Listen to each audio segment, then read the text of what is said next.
Okay so हम last time convolutional neural networks कर रहे थे।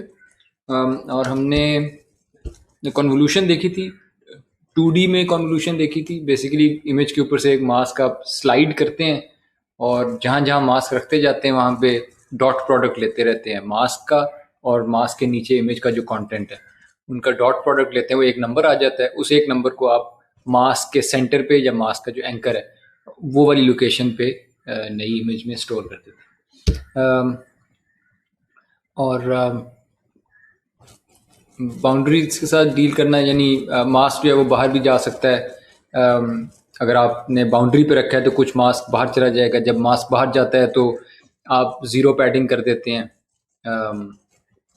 इससे ये होता है कि ज़ीरो पैडिंग अगर आप कर दें उससे ये होगा कि जो रिजल्टिंग इमेज आएगी वो उतनी बड़ी होगी जितनी ओरिजिनल इमेज थी। और अगर आप ज़ीरो पैडिंग नहीं करते और मास्क को सिर्फ उन जगहों पे रखते हैं जहाँ जहाँ मास्क पूरे का पूरा इमेज के अंदर आ जाए, यानी बाहर अगर निकल रहा है मास्क तो उन जगहों पे कन्वोल्यूशन आप करेंगे नहीं, उन जगहों पे डॉट प्रोडक्ट कंप्यूट ही नहीं करते। तो इसे कहते हैं वैलिड कन्वोल्यूशन, यानी the mask is only placed at valid locations, जहाँ पे पूरे का पूरा मास्क के नीचे कोई ना कोई वैलिड इमेज कंटेंट है। अगर आप वैलिड कन्वोल्यूशन करते हैं तो फिर जो रिजल्टिंग इमेज है वो श्रिंक हो जाएगी, जैसा कि इस एग्जांपल में है। ये एग्जांपल वैलिड कन्वोल्यूशन है। अगर मैंने ज़ीरो पैडिंग की होती तो फिर ये रिजल्टिंग इमेज उतनी बड़ी आती जितनी ओरिजिनल इमेज है। हमने देखा था कि एक न्यूरॉन जो है जब वो फायर करता है तो बेसिकली वो अपने वेट्स के जैसे इनपुट को डिटेक्ट कर लिया होता है उसने। फिर हम कन्वोल्यूशन न्यूरल नेटवर्क्स पे आए थे और हमने देखा था कि कन्वोल्यूशन न्यूरल नेटवर्क का जो बिल्डिंग ब्लॉक है वो दो चीज़ें हैं जो उसका बिल्डिंग ब्लॉक है। पहली चीज़ कन्वोल्यूशन है कि आप इमेज को किसी मास्क या फिल्टर या कर्नल से कन्वॉल्व करते हैं, कन्वॉल्व करके आपके पास इमेज की एक और रिप्रेजेंटेशन आ जाती है। बेसिकली इमेज को आप फिल्टर कर देते हैं क्योंकि जैसे ये वेट्स हैं, जैसे ये मास्क के अंदर वैल्यूज पड़ी हैं, इमेज के वो हिस्से जो इस मास्क के जैसे हैं उन हिस्सों पे रिजल्ट जरा बड़ा आ जाएगा क्योंकि डॉट प्रोडक्ट बड़ा होगा, और वो हिस्से इमेज के जो इस मास्क के जैसे नहीं हैं उन जगहों पे डॉट प्रोडक्ट का रिजल्ट छोटा आ जाएगा क्योंकि मास्क और इमेज वहां पे सिमिलर नहीं है। So it's like it's filtering portions of the image. सिर्फ उन पोर्शंस को ये जाने देता है ज्यादा वैल्यू के साथ जो इस मास्क के जैसे हैं, और वो वाले इमेज के हिस्से जो इस मास्क की तरह के नहीं हैं उनको ये सप्रेस कर देता है। उनकी वैल्यूज, उनके डॉट प्रोडक्ट को छोटा हो जाता है डॉट प्रोडक्ट। तो ये है कन्वोल्यूशन, और कन्वोल्यूशन के बाद जो रिजल्ट आता है उसके हर पिक्सल को रीलू में से गुजार देते हैं, यानी एक नॉन लीनियरिटी में से गुजार देते हैं। कन्वोल्यूशन जो था ये पूरे का पूरा एक लीनियर ऑपरेशन है और ये रीलू में से गुजार के हम नॉन लीनियरिटी की ताकत ले आते हैं। और जब ये रिजल्ट आ जाता है, इस केस में ये ज़ीरो पैडिंग के साथ हुई भी है क्योंकि इमेज का साइज़ और कन्वॉल्व्ड रिजल्ट का साइज़ एक ही है। जब ये आ जाता है तो अब हम सब सैम्पलिंग कर लेते हैं। सब सैम्पलिंग का मतलब है कि इस इमेज को या ये रीलू में से गुजरी हुई इमेज को इसके कुछ पिक्सल्स को उठा लेंगे और कुछ पिक्सल्स को नहीं उठाएंगे, डिस्कार्ड कर देंगे। हम सैंपल उठा लेते हैं थोड़े से। और ये फिल्टर, अगर आप एक फिल्टर लगाएंगे, एक मास्क लगाएंगे तो इमेज का एक फिल्टर्ड वर्जन आ जाएगा, दूसरा कोई मास्क लगा लेंगे तो इमेज का दूसरा फिल्टर्ड वर्जन आ जाएगा, और इस तरह कई मास्क लगा लेंगे तो इमेज के कई फिल्टर्ड वर्जन्स आ जाएंगे। और हर वर्जन को अब आप सब सैंपल कर सकते हैं। और ये सब सैंपल जो इमेजेस आ गई हैं, अगर आप इनको आगे पीछे रख लें तो इट्स लाइक आपने अपनी इमेज को ट्रांसफॉर्म कर दिया है from its original representation to another M channels वाली रिप्रेजेंटेशन है। और ये बेसिक CNN का बिल्डिंग ब्लॉक है। और अगर हम पूरा CNN बनाना चाहें तो आप अपनी ओरिजिनल इमेज लें, उसके ऊपर चंद फिल्टर्स लगा लें, हर फिल्टर लगने से एक चैनल आ जाएगा। तो इस केस में हमने 6 फिल्टर्स लगाए थे तो 6 चैनल आ गए और फिर हर चैनल को सब सैंपल कर दिया। तो ओरिजिनल 40x40 साइज़ की जो इमेज थी वो अब 20x20 साइज़ की रह गई हैं और ओरिजिनल इमेज में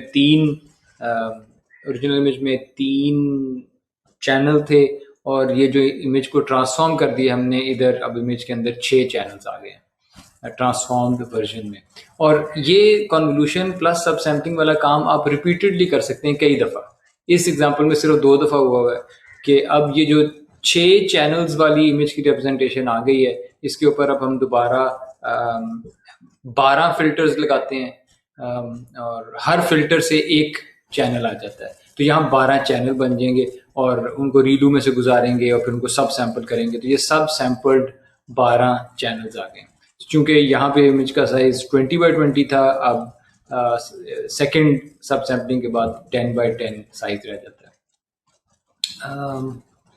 इसके अलावा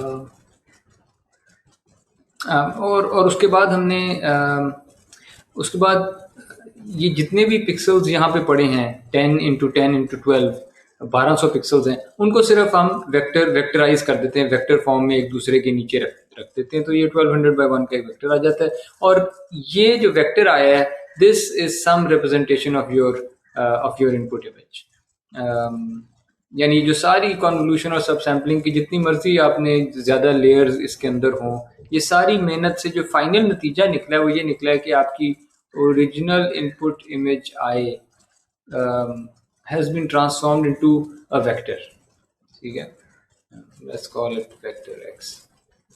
और आपका जो standard fully connected multilayer perceptron है वो वेक्टर्स पे काम करता था और ये वेक्टर अब हमारे पास आ गया और अब इसको हम किसी MLP में डाल देते हैं और अपने टारगेट्स के साथ मैच करने की कोशिश करेंगे based on some loss function. उसको MLP में डालेंगे और जो टारगेट्स हैं उनके साथ मैच करेंगे और कोई लॉस फंक्शन होगा और बैक प्रोपगेशन होगी और डेरिवेटिव्स आएंगे, ग्रेडियंट डिसेंट कर देंगे, you know the whole deal now.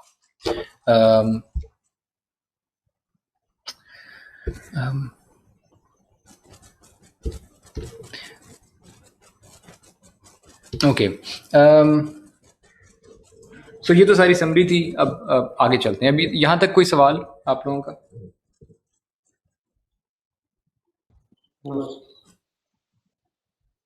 Anyone else?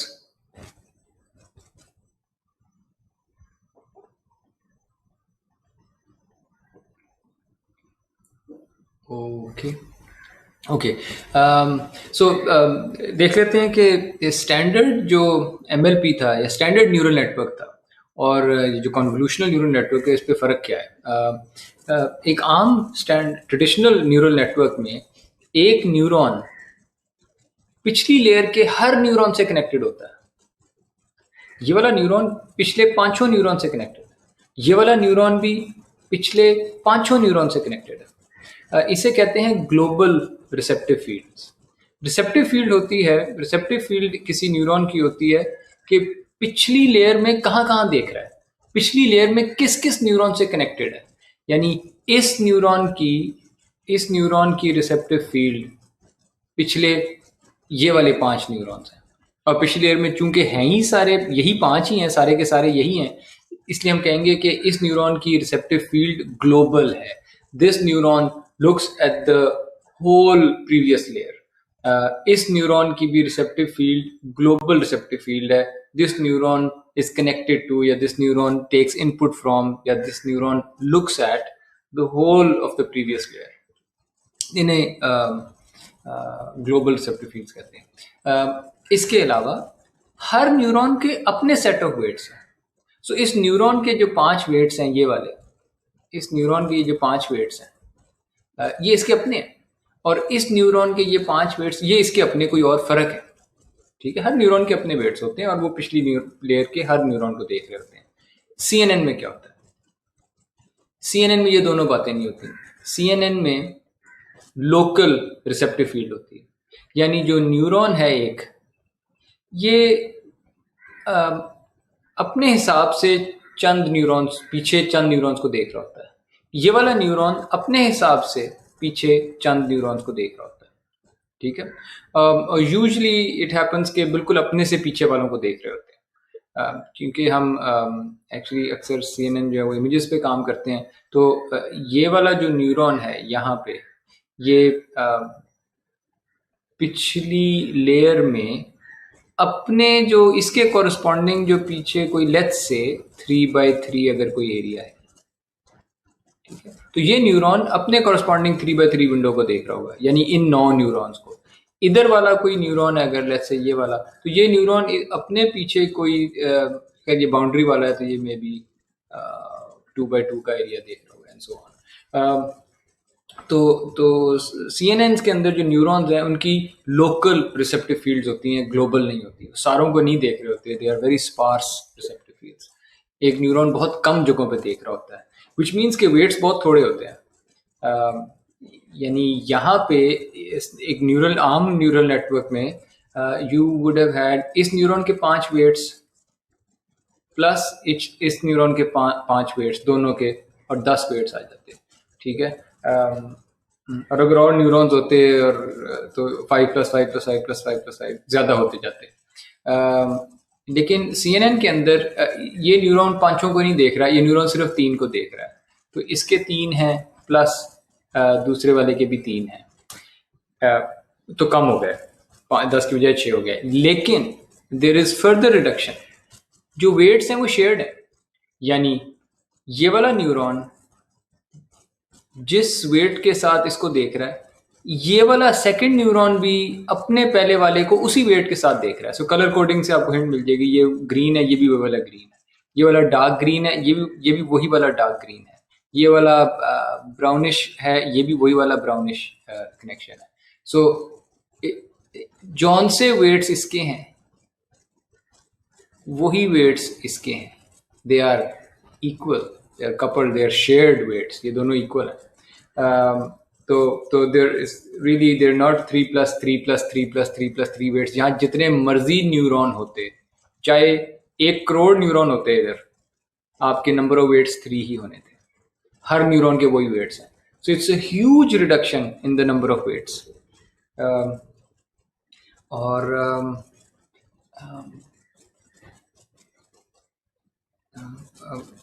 Rashid, आप मुझे बता सकते हैं कि this huge reduction in number of weights, इसका फायदा क्या है?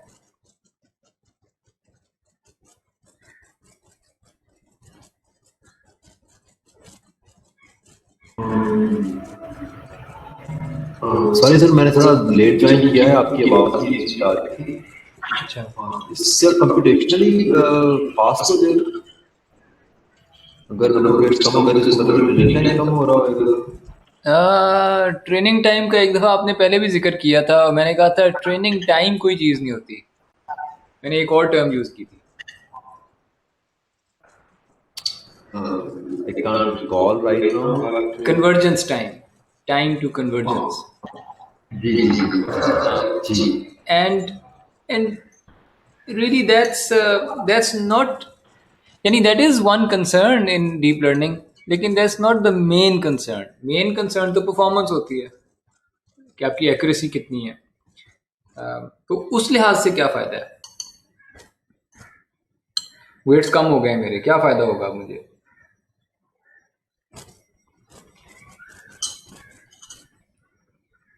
एनीवन, कोई भी, एनीवन?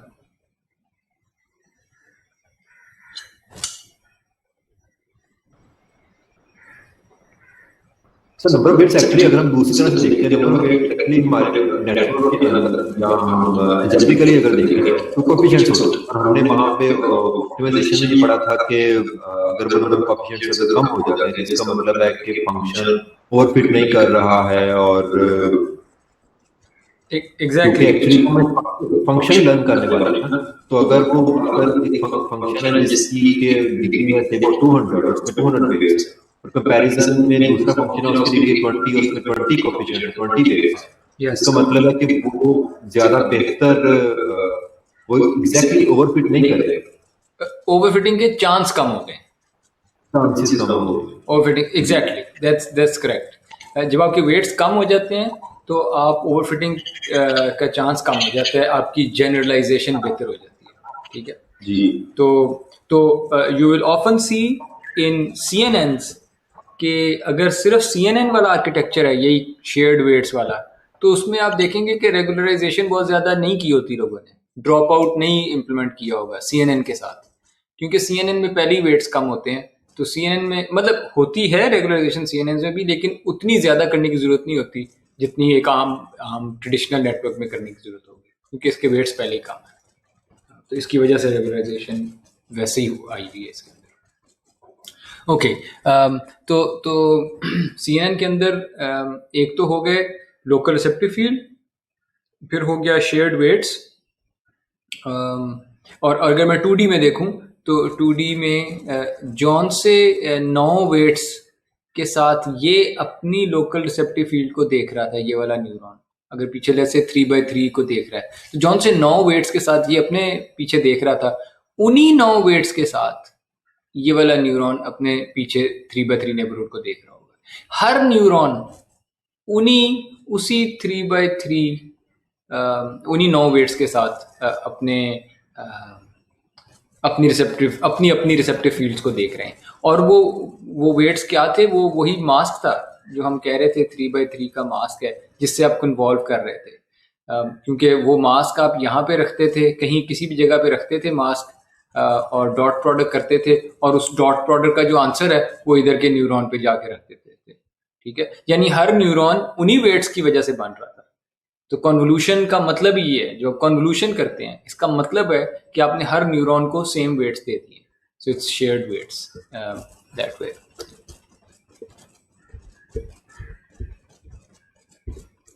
ओके, और CNN के अंदर आप सब सैम्पलिंग भी करते हैं, यानी जब अगली लेयर में CNN में अगली लेयर में इनमें से एक रिमूव हो जाएगा, अगर लेट्स से हम 50% कर रहे होते हैं सब सैम्पलिंग, ठीक है। अगर 50%, यानी ये सारे नहीं आएंगे, और अगर इधर बहुत सारे न्यूरॉन्स थे तो उनमें से कुछ न्यूरॉन्स डिस्कार्ड कर दिए जाएंगे और कुछ रख लिए जाएंगे, ठीक है, जनरली। तो ये फ़र्क है CNN में और ट्रेडिशनल न्यूरल नेटवर्क में। इस पे अगर कोई सवाल है तो पूछ लीजिए।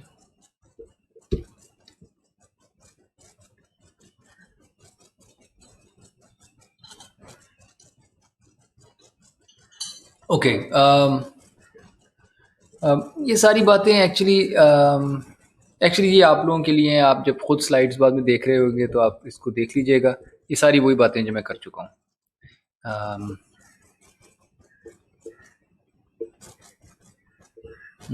चलिए इसको हल्का सा मेंशन कर देते हैं कि इसको फीचर मैप भी कहते हैं। ये जो कन्वोल्यूशन के बाद जो आपके पास एक स्लाइस आई थी, फिर अगले फिल्टर से कन्वोल्यूशन करने के बाद एक और स्लाइस आती है, वो जो 6 स्लाइसेस आ गई थी या 12 स्लाइसेस आ गई थी, तो उनको फीचर मैप्स भी कहते हैं, स्लाइसेस भी कहते हैं, जो कन्वोल्यूशन का रिजल्ट होता है। और किसी एक फीचर मैप की बात कर लेते हैं। लेट्स से मेरे पास एक फीचर मैप है जिसमें 100 न्यूरॉन्स हैं, और उनको मैं 10/10 की शक्ल में रखा हुआ है। और हर न्यूरॉन जो है वो अपने पीछे 5/5 को देख रहा है। हम तो अभी 3/3 कह रहे थे ना, वो मास का साइज कुछ भी हो सकता है। लेट्स से मास का साइज 5/5 है।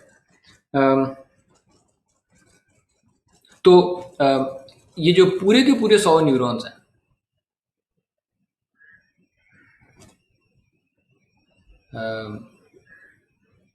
पूरे 100 तो नहीं बना रहा, लेकिन जो उनका दिया आइडिया, ये जितने भी न्यूरॉन्स हैं, इनके टोटल जो वेट्स हैं, इवन दो न्यूरॉन 100 होंगे, लेकिन जो वेट्स होंगे वो इस पे डिपेंड करते होंगे कि मास का क्या साइज है। सो मास का साइज 5/5 है, so you will have 25 weights. लेकिन हर न्यूरॉन का बायस भी तो होता था। Remember, every neuron has a bias, ठीक है। ये तो बस वेट्स थे। बायस जो है हर न्यूरॉन का, इसका मतलब 100 न्यूरॉन्स हैं, 100 के 100 न्यूरॉन्स के अब बायसेस होंगे, लेकिन बायस भी शेयर्ड है, ठीक है। ये मैंने स्लाइड पे वैसे कहीं शायद लिखा नहीं है, मैं इधर लिख देता हूँ, बायस इज ऑल्सो शेयर्ड।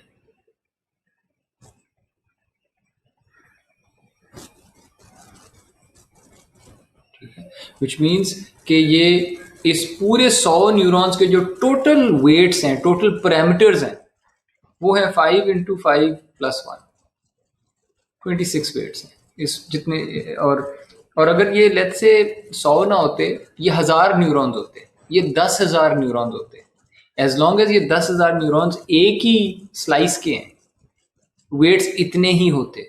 ये 1 करोड़ न्यूरॉन्स होते, वेट्स इतने ही होते, क्योंकि वेट्स उस मास पे डिपेंड कर रहे हैं, प्लस बायस, और बायस भी सबका शेयर है। ओके, और ये हम बात वैसे पहले कर चुके हैं कि अगर मैं इसको एज ए डिटेक्टर अगर व्यू करूं इन वेट्स को, अगर मैं एज ए डिटेक्टर व्यू करूं तो ये सारे के सारे न्यूरॉन, ये 100 जो न्यूरॉन्स हैं, ये सारे वो सेम 5x5 पैटर्न डिटेक्ट कर रहे हैं, लेकिन at different locations in the previous layer. और अगर आपने मुख्तलिफ किस्म के पैटर्न्स लाने हैं तो फिर आप एक मास्क की बजाय कई मास्क ले आएंगे, और दोज डिफरेंट मास्क और different feature maps will learn to detect different kinds of patterns. Learning कहाँ पे आती है? बिकॉज अभी तक मैंने कहा है कि हम किसी मास्क से कन्वॉल्व कर देंगे, पर इनके अंदर वैल्यूज क्या पड़ी हैं पता नहीं, ये मेरे पैरामीटर्स हैं, ये मैंने लर्न करनी है, ठीक है। ये बेस्ट ऑप्टिमल वैल्यूज निकालेंगे, अब हम लर्न करेंगे कि कौन सा बेस्ट फिल्टर होना चाहिए था, जिससे इमेज आहिस्ता आहिस्ता होते होते होते वो फ्लैट करने के बाद एक एक्स वेक्टर ऐसा बनता कि जिसको मैं MLP में डालता तो बहुत अच्छे रिजल्ट्स आ जाते। ये सारा काम अभी हमने लर्न करना है। फॉर एग्जांपल, और मैप्स से होगा ये कि हो सकता है कुछ जो फिल्टर है वो हो सकता है हॉरिजॉन्टल एजेस डिटेक्ट करना सीख जाए, कुछ फिल्टर जो है वो वर्टिकल एजेस डिटेक्ट करना सीख जाए, कुछ फिल्टर डायगोनल एजेस डिटेक्ट करना सीख जाए, कुछ फिल्टर सर्कल्स डिटेक्ट करना सीख जाए, कुछ फिल्टर ट्रायंगल डिटेक्ट करना सीख जाए, कुछ फिल्टर इस तरह की शेप्स डिटेक्ट करना सीख जाए, आई डोंट नो, कुछ फिल्टर आई डोंट, और इट सो हैपेंस कि कुछ फिल्टर शायद इस तरह की चीजें डिटेक्ट करना सीख जाए, राइट। यानी Aahista Aahista you're moving towards यानी from edges you move towards shapes, and from shapes you can move towards complex shapes, and maybe from there you can move towards and depending on कि आप क्या चीज सीख रहे हैं, you can move towards proper objects, right? For example, building वो detect करना सीख जाए एंड सो ऑन, या जहाज या गाड़ी या समथिंग, ठीक है।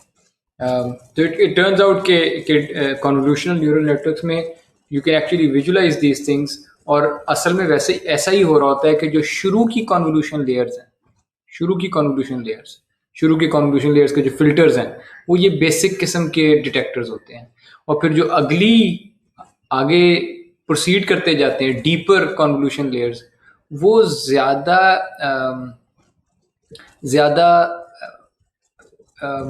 एब्स्ट्रैक्ट कॉन्सेप्ट्स जो हैं वो लर्न करना शुरू कर देती हैं।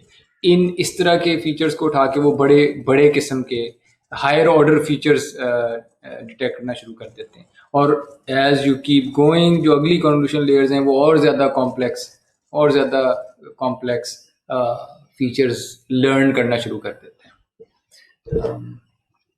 And this is very similar to how the visual system of mammalian brains work. Mammals के जो brain होते हैं, there is a lot of evidence कि human brains में animal brains के अंदर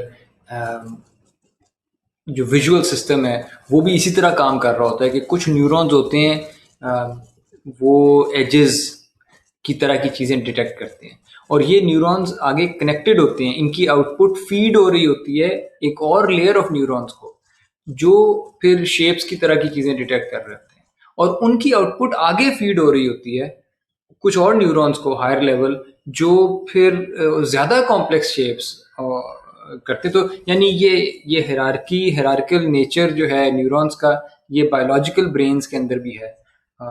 और इट्स वेरी इंटरेस्टिंग कि सीएनएन्स जो हैं वो भी उसी तरह का काम कर रहे होते हैं और उसी तरह के फीचर्स लर्न कर रहे होते हैं।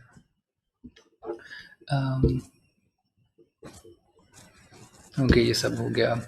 अच्छा, ये तो थी कन्वोल्यूशन लेयर जिसकी हमने सारी डिटेल की थी। Then comes the sub sampling layer. Sub sampling layer तो एक्चुअली बहुत आसान है। आपने बस जो भी पिछला रिजल्ट था उसकी स्पेशल जो डिमेंशंस हैं उनको आपने कम कर देना है कुछ चीज़ों को फेंक के। सो यू डाउन सैम्पल, ठीक है। इसको पूलिंग लेयर भी कहते हैं। एक जो सिंपल एग्जांपल ये है कि आपके पास n बाय n न्यूरॉन्स की पिछली लेयर थी, पिछली कोई स्लाइस या फीचर मैप था और अगर आपने डाउन सैंपल करना है बाय फैक्टर 2 तो ऑब्वियसली आपके पास हाइट में भी n/2 न्यूरॉन्स रह जाएंगे और विड्थ में भी n/2 न्यूरॉन्स रह जाएंगे। सो आपके पास n/2 बाय n/2 एक रिजल्ट आ जाएगा। इसमें कोई वेट्स नहीं होते। सब सैम्पलिंग लेयर नो वेट्स, ये सिर्फ सब सैम्पलिंग है, इसमें मैंने कुछ लर्न नहीं करना। It's just a fixed process. हमेशा बस ये कुछ को फेंक देगा, कुछ को रख लेगा। जिसका फ़ायदा ये है कि जहाँ पहले आप 100 बाय 100 की लेट्स से इमेज पे काम कर रहे थे, अब आप 50 बाय 50 पे काम कर रहे हैं। और इस पे अगर लेट्स से आपने इस पे कन्वोल्यूशन लगानी थी तो इस पे स्लाइड करना था अपने मास्क ऐसे करके, फिर ऐसे करके, फिर ऐसे करके, फिर ऐसे करके, इस तरह स्लाइड करना था और ये 100 बाय 100 वाली एक डोमेन पे करना था। ये जो है ये छोटी हो गई है, ये 1/4 एज बिग है, तो इस पे कन्वोल्यूशन भी तेज हो जाएगी। यानी आपने जो भी कॉम्पिटिशन्स करनी है, आपके न्यूरॉन्स ही कम हो गए हैं, तो सारी कॉम्पिटिशन्स जो है वो भी कम हो जाएंगी। तो आपकी कॉम्पिटिशन्स कम है, सब्सिक्वेंट लेयर्स में जो कॉम्पिटिशन्स है वो कम हो जाएंगी। More importantly number of weights subsequent layers में वो भी आप इससे कम कर सकते हैं, जिससे ओवरफिटिंग रिड्यूस हो जाती है। ओके, सब सैम्पलिंग की एग्जांपल देख लेते हैं। सब सैम्पलिंग में आपके पास वैसे ऑप्शंस हैं, ये मैं सारी नहीं दे रहा, चंद ऑप्शंस ये हैं जिनमें से सबसे फेमस, सबसे मोस्ट यूज्ड जो है वो ये तीसरी वाली है। पर जो स्टैंडर्ड तरीका है सब सैम्पलिंग का, आप ये करते हैं, आप अपनी ओरिजिनल इमेज पे जाते हैं या प्रीवियस लेयर पे जाते हैं, आप 2x2 का रीजन उठा लेते हैं। 2x2 का रीजन उठा लिया आपने, ठीक है। और ये 4 पिक्सल आ गए। इन 4 पिक्सल्स में से आप कोई एक उठा लेते हैं, ठीक है, कोई एक। जो स्टैंडर्ड डाउन सैम्पलिंग है, स्टैंडर्ड बाय फैक्टर 2, वो ये करती है कि ये 2x2 पे जाती है और ये वाला पिक्सल उठा लेती है, टॉप लेफ्ट वाला। Just pick the top left. तो यहाँ से 1 आ जाएगा, इस ग्रीन वाले 2x2 से 2 आ जाएगा, यहाँ से 3 आ जाएगा और यहाँ से 1 आ जाएगा, राइट। सो स्टैंडर्ड सब सैम्पलिंग जो है इस इमेज पे जब मैं अप्लाई करूँगा, जो रिजल्ट होगा वो होगा 1 2 3 and 1। 4x4 की इमेज थी, 2x2 की रह गई, ठीक है। एक और ऑप्शन है मीन पूलिंग। मीन पूलिंग का मतलब है कि आप इन 4 में से इनकी एवरेज लें और वो स्टोर कर लें। यानी मैं फेंकता एक्चुअली किसी को भी नहीं, I don't throw away any data, but I instead of these 4 numbers I still save only 1 number by taking their average। तो अब क्या, कैन एनीवन हेल्प मी, कौन से 4 नंबर्स अब आएंगे मेरे पास? क्विकली कोई बता सकता है?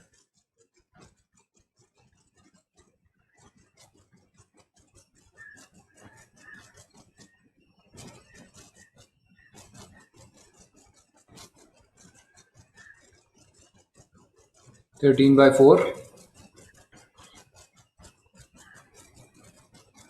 21 by 4, 21 by 4, 10 by 4, sorry, 8 by 4, 8 by 4, right? 2 3, और ये भी 2, ये भी 2, ठीक है। मीन पूलिंग ये करेगी, हर 2 by 2 में जाएगी, एवरेज करेगी और सेव कर देगी। Then there is max pooling, this is the most famous one, max pooling. और ये मैक्स पूलिंग एग्जांपल है। इन 2 by 2 में जाओ, जस्ट टेक द मैक्स और उसको सेव कर दें। सो मैक्स पूलिंग ये वाला उठा लेगा, ये वाला उठा लेगा, इनमें से ये वाला उठा लेगा और इनमें से ये वाला उठा लेगा, right. So it gets 6 8 3 4 max pooling. And then there is stochastic pooling. Stochastic pooling कई तरीकों से मेरे ख्याल में की जा सकती, पर stochastic pooling just says just pick randomly. इस 2 by 2 रीजन में जाओ, कोई भी रैंडमली उठा लो, टॉस करो, 1 2 3 4 है तो रैंडम नंबर जनरेट कर लो 1 2 3 4, और उनमें से जो 1 आ गया तो पहला उठा लो, 2 आ गया तो ये उठा लो, 3 आ गया तो ये उठा लो, 4 आ गया तो ये उठा लो, जस्ट पिक रैंडमली, ठीक है। And then there is fractional max pooling, in which you pick the pooling region randomly. See, there are many variations, and I don't know उनका कोई बहुत ज़्यादा फर्क पड़ता भी है कि नहीं। Max pooling is a safe bet, mostly use max pooling. Okay, no notice कि ये मेरे पास ये पिछली लेयर आई थी, प्रीवियस लेयर, और ये मेरे पास सब सैम्पलिंग का रिजल्ट आ गया, और इनमें बस एक फिक्स प्रोसीजर था, no weights, there were no weights involve, कोई ट्रेनेबल लर्नेबल पैरामीटर्स नहीं थे यहाँ पे। ये जिस तरह से हमने पिछली स्लाइड पे की है, हमने 2 by 2 का रीजन उठाया है, यानी 4 इसमें जगह थी और उनमें से सिर्फ एक पिक कर ली, ठीक है। So we have thrown away 3 out of 4, 75% हमने डिस्कार्ड कर दिया, 25% हमने रख लिया। और ये 2 by 2 की रिसेप्टिव फील्ड थी, यानी ये न्यूरॉन जो मेरे पास आया है, ये न्यूरॉन पीछे कितनों को देख रहा था, ये इन 4 को देख रहा था, ये वाले 2 by 2 को, ठीक है। तो ये इनकी अगर हमने धक्के से रिसेप्टिव फील्ड का नाम यहाँ पे लाना है तो इसकी रिसेप्टिव फील्ड 2 by 2 की थी, और वो ओवरलैपिंग नहीं थी। यहाँ मैं लिख देता हूँ नॉन ओवरलैपिंग। ओवरलैपिंग भी हो सकती है, लेकिन जनरली ये नॉन ओवरलैपिंग होती है, ठीक है। Bye non overlapping I mean के जब मैंने ये ओवरलैपिंग ऐसे होती कि एक न्यूरॉन ऐसा होता है जो इनको भी देख रहा होता है, इन 4 बीच में एक न्यूरॉन होता है जो इन 4 को देख रहा होता है। तो ऐसा यूजुअली नहीं होता, usually non overlapping receptive fields होती हैं। तो ये जो 2 by 2 non overlapping receptive fields, और जिसमें स्ट्राइड ऑफ 2 न्यूरॉन्स है, ये वही है जो मैंने अभी कहा है कि आपने पहले यहाँ पे रखा और अगली दफ़ा जो 2 by 2 है वो एक स्टेप आगे नहीं गए आप, अगली दफ़ा आप 2 स्टेप आगे चले गए हैं और ये ग्रीन वाला रीजन आ गया आपके पास, राइट। इधर देख लें, पहले आपने ये येलो वाला रीजन उठाया और उसके बाद ये 2 by 2 रीजन एक स्टेप आगे नहीं लेके गए आप, ये 2 by 2 रीजन आप 2 स्टेप आगे लेके गए, तो इसको आप स्ट्राइड कहते हैं, कदम। स्ट्राइड कहते हैं कदम की लेंथ, जब आप चलते हैं तो आपके कदम कितना बड़ा कदम होता है, तो वो स्ट्राइड है। यहाँ पे स्ट्राइड जो है 1 थी इस केस में, और यहाँ पे स्ट्राइड 2 है। सो मैक्स पूलिंग में या सब सैम्पलिंग जब हम करते हैं, इसमें यूजुअली स्ट्राइड जितना बड़ा ये रीजन होता है या रिसेप्टिव फील्ड होती है, उतनी बड़ी स्ट्राइड होती है ताकि ओवरलैप ना हो, ठीक है। Most common is 2 by 2 receptive field with stride 2. Okay, this is the most commonly used configuration. और बाकी इसलिए भी यूज़ नहीं करते कि देखें जब 2x2 पे आप में से एक उठाते हैं तो you're losing 75% of your data. अगर लेट्स से मैं कहता मैं 3x3 रीजन उठाना है, ठीक है, और उनमें से कोई एक उठा लेना है, तो हाउ क्या परसेंटेज मैंने लूज कर दी डेटा की? 8 out of 9, 8 out of 9, right? That's almost 90%. 90% data में ऑलमोस्ट लूज कर दूंगा, 10% रख दूंगा. तो इसलिए रिसेप्टिव फील्ड, सब सैम्पलिंग की रिसेप्टिव फील्ड अक्सर बस ये 2x2 ही होती है, ठीक है. और बाय द वे सब सैम्पलिंग लेयर आप स्किप कर सकते हैं अगर आपने कॉन्वोल्यूशन का जो ऑपरेशन था उसमें स्ट्राइड ग्रेटर देन 1 रख ली थी, तब भी सब सैंपल्ड आउटपुट आएगी. Let me explain. और मैं अब कॉन्वोल्यूशन पे आ रहा हूँ. कॉन्वोल्यूशन आप कैसे करते थे? आप मास्क यहाँ पे रखते थे, यहाँ पे आपने मास्क रखा था, अगर ये मास्क का वो एंकर है, ठीक है, यहाँ पे रखा था. उसके बाद अगली बारी आपने मास्क यहाँ पे रखा था, ठीक है. उसके बाद अगली बारी आपने मास्क यहाँ पे रखा था 3x3. ये आप कॉन्वोल्यूशन के दौरान जो स्ट्राइड ले रहे हैं कि मास्क अगली दफा कहाँ पे रख रहे हैं, ये स्ट्राइड 1 थी. अगर आप कॉन्वोल्यूशन के दौरान अपनी स्ट्राइड इस तरह रखते हैं कि पहली दफा मास्क यहाँ रखा, अगली दफा मास्क यहाँ नहीं रखा, अगली दफा मास्क यहाँ रख दिया, which means के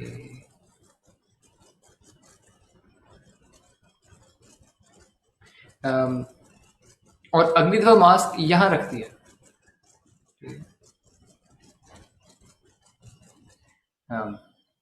एनीवेज, सो होगा ये कि ये जब मैं एक दफ़ा यहाँ गया हूँ स्ट्राइड 2 के साथ, तो मेरे पास जो कॉन्वोल्यूशन के रिजल्ट्स आए हैं, यहाँ पे कॉन्वोल्यूशन के रिजल्ट्स आने थे, एक रिजल्ट इस पिक्सल पे, एक इस पे, एक इस पे, 3 4 5 6, और स्ट्राइड 2 के साथ जो कॉन्वोल्यूशन के रिजल्ट आने हैं अब वो 3 आ जाने हैं. यानी ऑटोमेटिकली मेरा जो कॉन्वोल्यूशन का रिजल्ट है वो आधे कॉलम्स का होगा. और सिमिलरली इधर भी अगर स्ट्राइड 2 ही है तो ये 3 इधर, 3 इधर, ये 3x3. कहाँ ये 6x6 होना था? 1 2 3 4 5 6 और एंड सो ऑन. और कहाँ ये 3x3, ठीक है, 6x6 वर्सेस. तो अगर आप कॉन्वोल्यूशन में सब सैम्पल स्ट्राइड अगर बढ़ा लें तो आपकी सब सैम्पलिंग वैसे भी हो जाती है. और अगर आपने 75% पिक्सल्स वैसे ही फेंक देने थे तो उन 75% पिक्सल से मेहनत क्यों की? कॉन्वोल्यूशन की इतनी सारी मल्टीप्लिकेशन और ऐड करते हैं हर बारी. जब अगर आपने इनको फेंक ही देना था तो ये जो इस पिक्सल पे आपने काम किया है, इतनी मेहनत की है, और इस पिक्सल पे इतनी मेहनत की है, और इस पिक्सल पे इतनी मेहनत की होगी आपने, तो अगर ये आपने फेंक ही देने हैं तो इन पे काम ही ना करें. So that's one idea. Okay.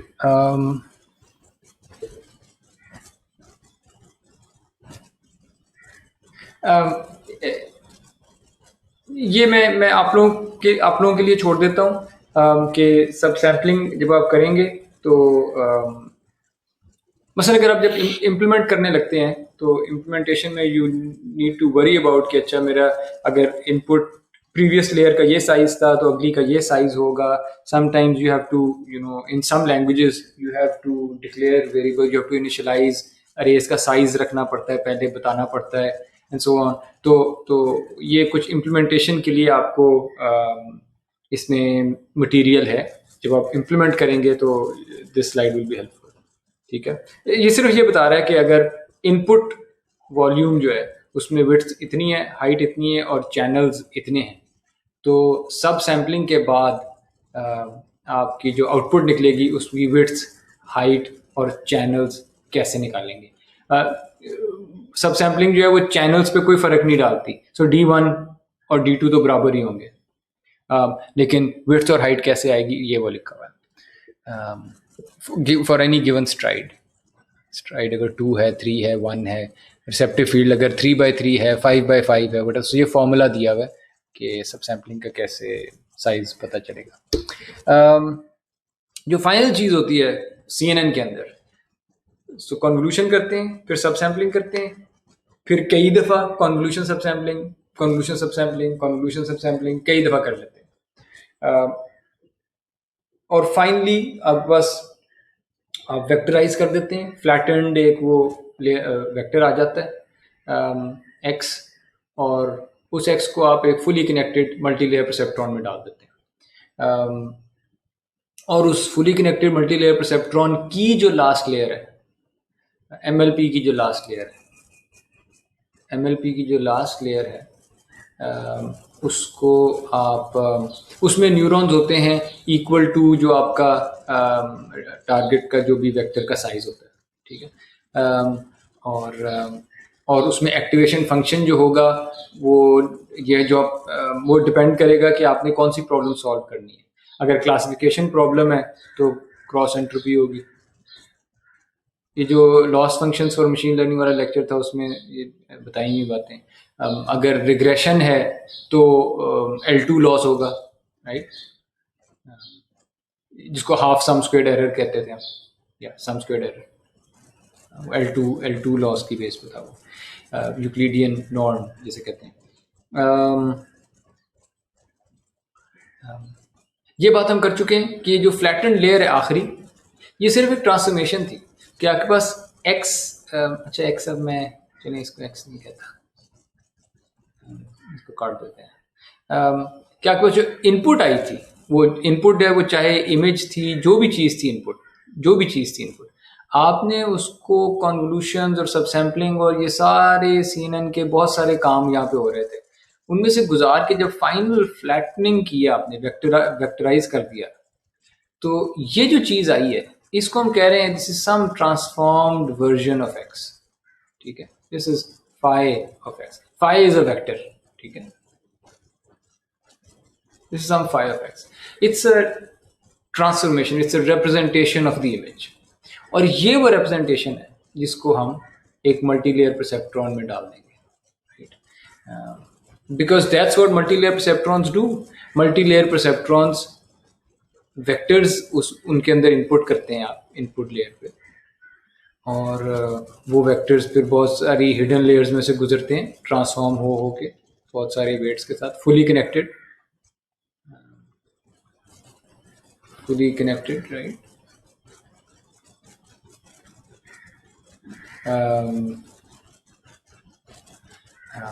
And so on, और एंड पे कोई आउटपुट निकाल देते हैं, ठीक है। और वो आउटपुट जो है उसके आगे लॉस फंक्शन लगा लेते हैं और फिर बैक प्रोपगेशन शुरू कर देते हैं, और ये सारे वेट्स आप लर्न कर देते हैं।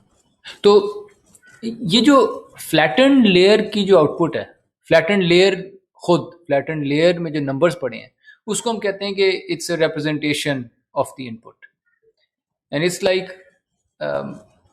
So it's one representation of the input.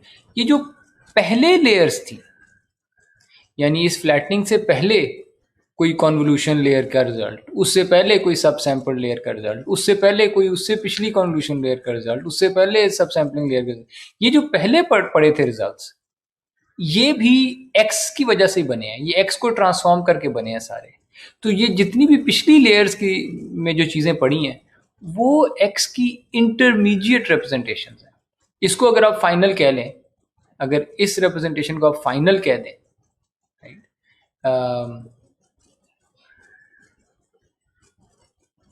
अगर ज़बरदस्ती मैं नाम देना चाहूँगा, ये वो फाइनल रिप्रेजेंटेशन है जिसको मैं MLP में भेजूंगा। तो ये जो उससे पहले रिप्रेजेंटेशंस थी, ये इंटरमीडिएट रिप्रेजेंटेशंस थी। Quite often it's very illuminating, आपको इंसाइट्स मिलती हैं इन इंटरमीडिएट रिप्रेजेंटेशंस को विजुलाइज करके। इफ़ यू विजुलाइज दैम, तो आपको अपने न्यूरल नेटवर्क में के अंदर झांक सकते हैं आपके ये क्या कर रहा है।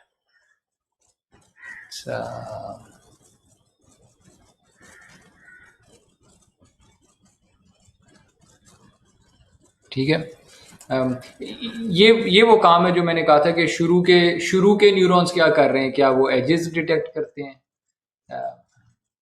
अगले न्यूरॉन्स क्या कर रहे हैं, क्या वो शेप्स डिटेक्ट कर रहे हैं, अगले न्यूरॉन्स क्या कर रहे हैं, क्या वो कॉम्प्लेक्स शेप्स डिटेक्ट करने लग गए हैं, और अगले न्यूरॉन क्या कर रहे हैं। ये आप इंटरमीडिएट रिप्रेजेंटेशंस को देख रहे होते हैं और इधर से पता लगता है कि अच्छा your neural network, your CNN is really learning like a human being.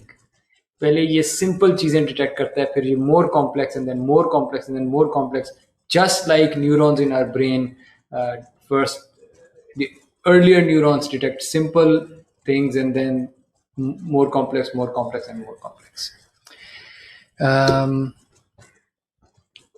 इस तरह की आपको कई इमेजेस मिल जाएंगी लोगों के रिसर्च पेपर्स में, जिन्होंने दिखाया हुआ है कि उनके CNNs जो हैं उनकी जो शुरू की लेयर्स हैं वो लो लेवल फीचर्स रिप्रेजेंट कर रही होती हैं।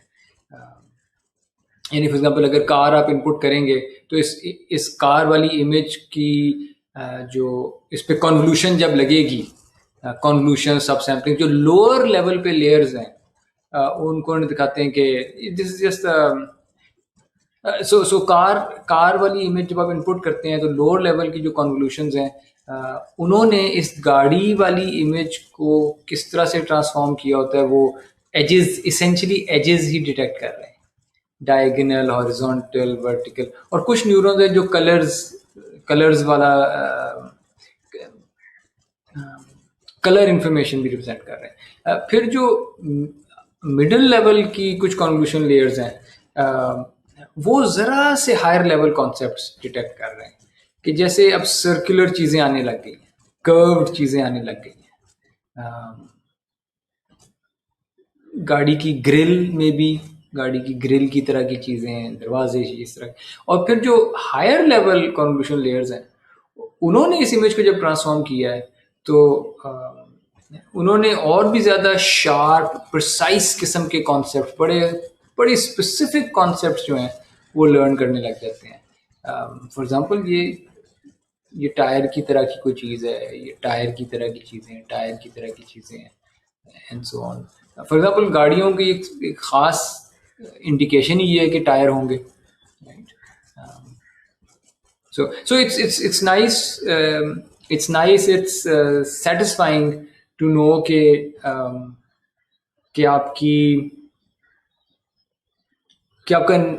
आपका neural network increasingly complex features learn कर रहा है, और उस तरह के फीचर्स लर्न कर रहा होता है जो प्रॉब्ली इंसान, हम लोग भी उसी तरह के फीचर्स शायद अपने दिमाग में हमने भी ऐसे रखे होते हैं। यानी अगर हमें भी गाड़ी का कोई छोटा सा हिस्सा कोई दिखा दे, गाड़ी पूरी ना दिखाए, तो वी कैन मेक आउट कि हाँ यहाँ गाड़ी है। इट मीन्स कि हमारे ज़हन में भी ये छोटे छोटे हिस्से जो हैं इनको डिटेक्ट करना हमारे न्यूरॉन्स ने भी सीखा हुआ है। लेकिन we should not get to carried away with this. यानी हु डज विजुअलाइजेशन हेल्प?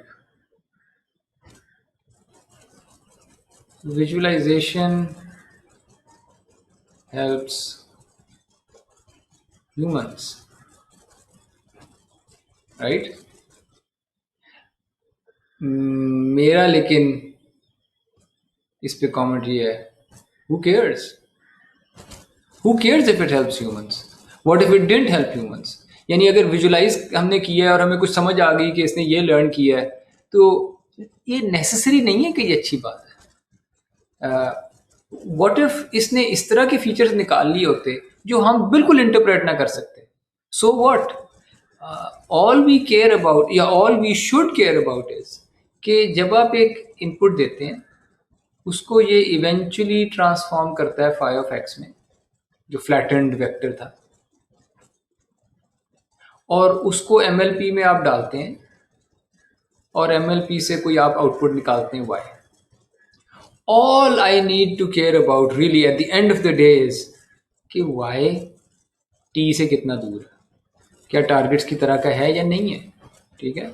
या टेस्टिंग टाइम पे जब आप मुझे y देते हैं, तो ये जब मुझे आप x देते हैं, तो टेस्टिंग टाइम पे जो मेरी आउटपुट निकालता है ये नेटवर्क, क्या वो अच्छी है, क्या वो सही है? अगर क्लासीफाई कर रहा है तो क्या सही क्लासीफाई करता है?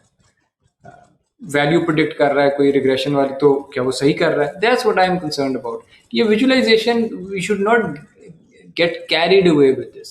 It's good for scientists, it's good for researchers, it's good for academia कि जी ये ऐसे हो रहा है, but you know that's not the main goal. The main goal is कि output सही निकलनी चाहिए. So even if the network learns some features that you cannot interpret and maybe you can't visualize, so who cares? Okay. यहाँ तक कोई सवाल?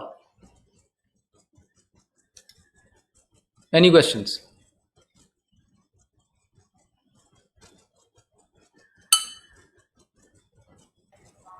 No, sir. सब clear है?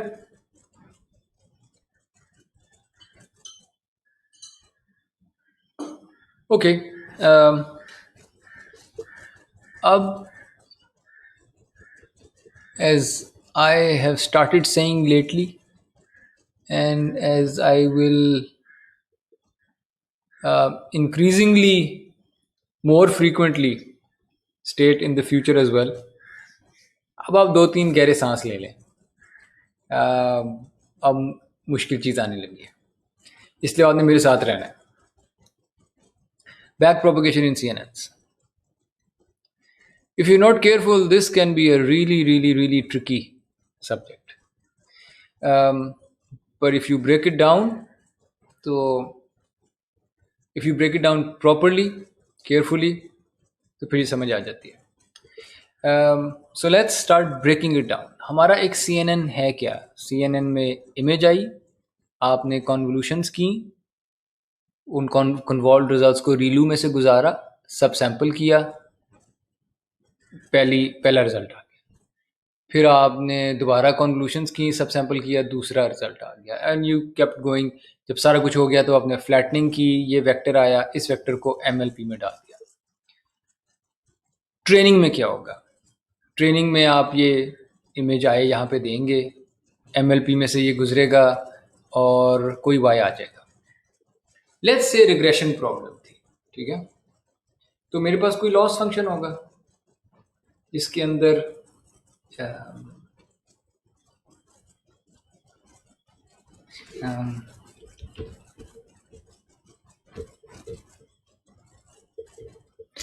so मेरे पास कोई लॉस फंक्शन होगा जो let's say I'm talking about just one image, ठीक है?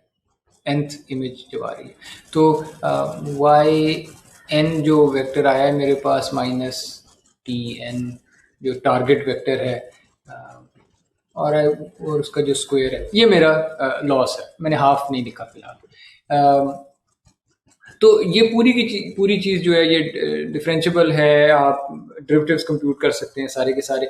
मैं पूरे MLP में से, आपने अपनी पूरी असाइनमेंट में ये सारे डेरिवेटिव्स कंप्यूट किए थे, और बिल्कुल इनिशियल जो न्यूरॉन्स है आपके, सबसे पहले न्यूरॉन्स जो हैं, वहाँ तक आप अपना जो डेल्टा K है वो ला सकते हैं थ्रू बैक प्रोपगेशन वाली इक्वेशन, ठीक है? ये आपने अपनी पहली असाइनमेंट में कर लिया है सारा कुछ. इस पूरे MLP से बैक प्रोपगेट करते करते एक लेयर से पिछली लेयर के डेल्टाज लाते लाते इस लेयर तक आप डेल्टाज कंप्यूट कर लेंगे, ठीक है? इस लेयर को कैन बी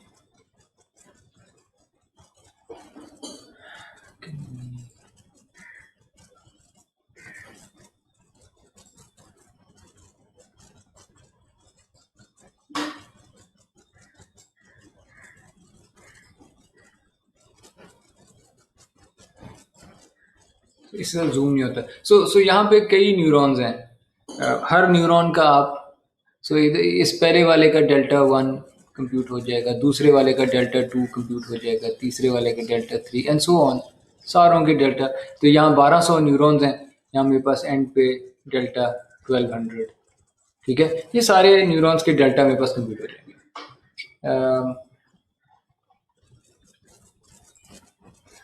ओके. अब हमने सीखना सिर्फ ये है कि इस लेयर पे जो डेल्टाज आए थे उनको बैक प्रोपगेट करके इस लेयर पे कैसे लाना है. इस लेयर पे जो डेल्टाज आए थे उनको बैक प्रोपिगेट करके इस लेयर के डेल्टाज पे कैसे जाना है, ठीक है, that's all I have to learn, ठीक है, कि डेल्टाज को पीछे कैसे भेजना है और इधर के डेल्टाज को पीछे कैसे भेजना है। वंस आई हैव डेल्टा, आगे तो काम आसान है, ग्रेडियंट ऑफ एनी वेट, ये आपको याद होगा कि ये टर्म तो बार बार आती थी, इक्वल्स डेल्टा यानी एरर, इसको अगर एरर कह लें, एरर इनटू इनपुट, याद है हर वेट का जो ग्रेडियंट होता था वो एरर इनटू इनपुट होता था, राइट, या डेल्टा जे इंटू एक्स आई, इस तरह का।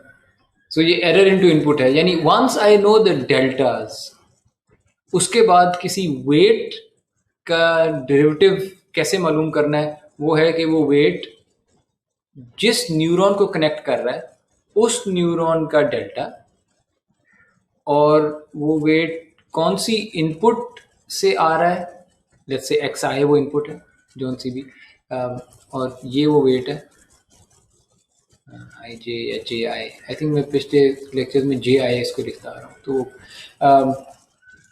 हूँ, तो बस इसको और इसको मल्टीप्लाई करना होता है।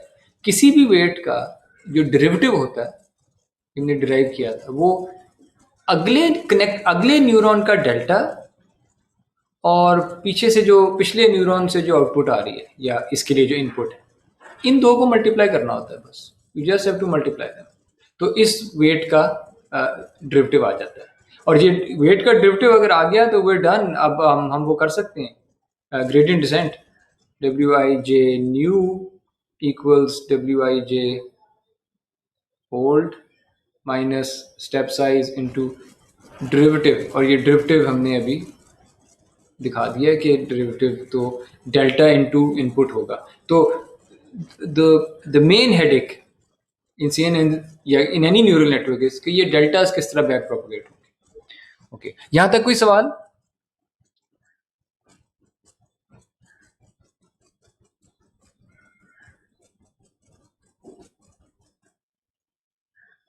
एनीवन?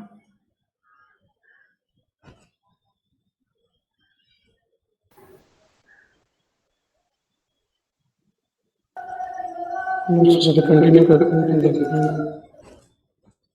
कंटिन्यू करूं? जी सर। ओके, ओके, अब शुरू करते हैं। Let's start with this one. ये न्यूरॉन्स आए कैसे हैं? मोहसिन बैठे हैं?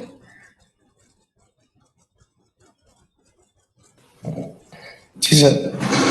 मोहसिन, ये वाला जो फ्लैटेंड वेक्टर है, ये फॉरवर्ड पास में ये आया कैसे था? ये कहां से बना है? सर जो हमारे पास स्लेयर का रिजल्ट है, तो जितने फीचर हमने फ्लैट कर दिया, मतलब फॉर्म ऑफ वेक्टर हमने अपेंड कर दिया। हाँ, यानी अगर मैं इसके अंदर जाऊं, इस पहले वाले, या 12 चैनल्स हैं इधर, है ना, 12 चैनल्स। इस चैनल में कितने न्यूरॉन पड़े हैं पहले वाले में? पहले वाले में 100 न्यूरॉन। 100 न्यूरॉन्स पड़े हैं, परफेक्ट।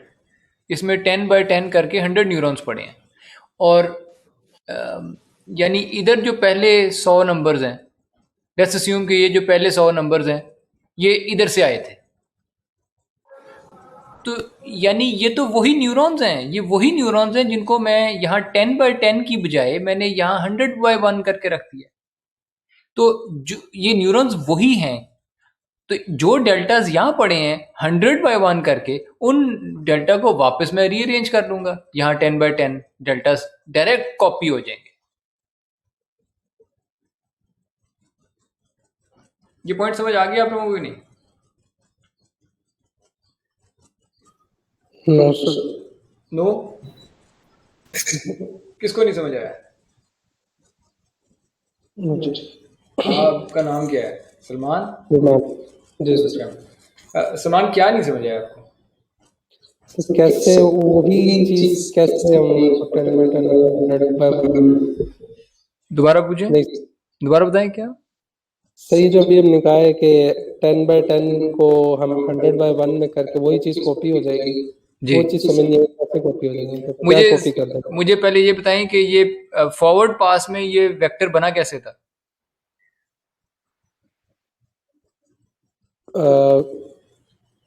कन्वॉल्व किया था हमने नहीं किया था, नहीं किया था, नहीं किया। नहीं किया था। सो ओके, सो हम इसकी बात पहले कर आप रहे हैं फॉरवर्ड पास फ्लैटन वाले जी फ्लैटन वाले की बात कर रहे हैं, जो 1200 by 1 का जो वेक्टर बना है इसकी बात कर रहे हैं। जी वेक्टर तो इसे ही कह रहा हूँ फ्लैटेंड, बाकी तो वेक्टर्स नहीं है। हमने जितनी है हमारे पास जो पिछली लेयर के अंदर जितने कन्वॉल्व चैनल्स थे उनको हमने सब रीअरेंज सैंपल किया है, ठीक है। उनको हमने रीअरेंज किया है जो सो आपने असल लफ्ज बोल दिया है, रीअरेंज किया है। जी सो ये जो 10 by 10 पड़े थे पहले चैनल में, जी यहाँ पे जो 10 by 10 पड़े थे उनको रीअरेंज किया है ना आपने इन बिल्कुल इन 100 में, जी और इस तरह करके रख दिए। जी यानी क्या मैं गलत कहूंगा अगर मैं कहूं कि ये जो 100 न्यूरॉन्स पड़े हैं ये यही वाले 100 हैं। नहीं ठीक है ये। ये वही वाले हैं ना। जी तो फिर जो डेल्टा उनके हैं वही डेल्टा इनके होंगे। राइट ठीक हो और मैं बस ये कह रहा हूँ कि वो delta U can just copy them. ठीक हो ओके, तो ये 1200 डेल्टास जो यहाँ पड़े हैं वो 1200 डेल्टास अब यहाँ पे मैं अप्रोप्रिएट जगहों पे प्लेस कर दूँ। Okay, so this is done. यानी फ्लैटनिंग लेयर से आखिरी जो सब सैंपल्ड लेयर थी उस पे डेल्टा कैसे आने हैं, उसका आंसर है direct copying eight appropriate locations. आगे चलते हैं कि अब ये कैसे होगा, इधर पीछे कैसे जाना है। वेल यहाँ मैंने दो काम किए। मैं असल में मैंने फिगर सिंप्लीफाई कर दी है। ये रिजल्ट जो आया है ये सब सैम्पलिंग से आया है, और इस सब सैम्पलिंग से पहले एक कॉन्वोल्यूशन हुई हुई थी। यानी दो काम हुए हुए यहाँ पे। पहले ये डेल्टाज जाएंगे सब सैम्पलिंग को, और फिर जो इधर डेल्टा बने होंगे वो डेल्टाज ट्रांसफर होंगे कॉन्वोल्यूशन वाली लेयर को। ठीक है, यहाँ से यहाँ डेल्टा ट्रांसफर बैक प्रोपगेट होंगे, और फिर यहाँ से यहाँ डेल्टा बैक प्रोपगेट होंगे। इसको देख लेते हैं गौर से। अब हम करने लगे हैं बैक प्रोपगेशन सब सैम्पलिंग वाली लेयर से कॉन्वोल्यूशन लेयर पे। ठीक है,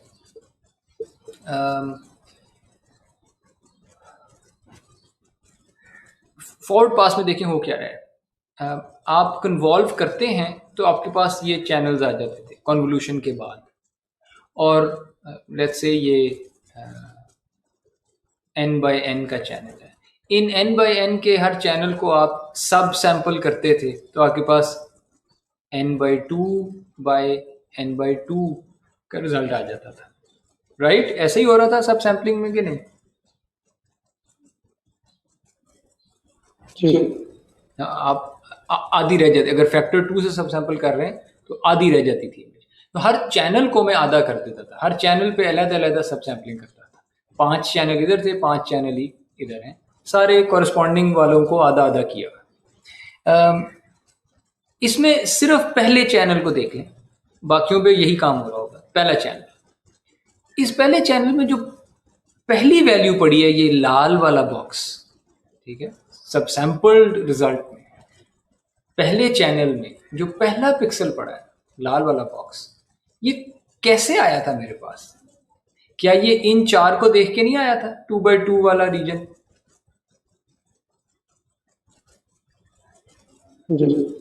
और लेट्स से मैं मैक्स पूलिंग कर रहा था,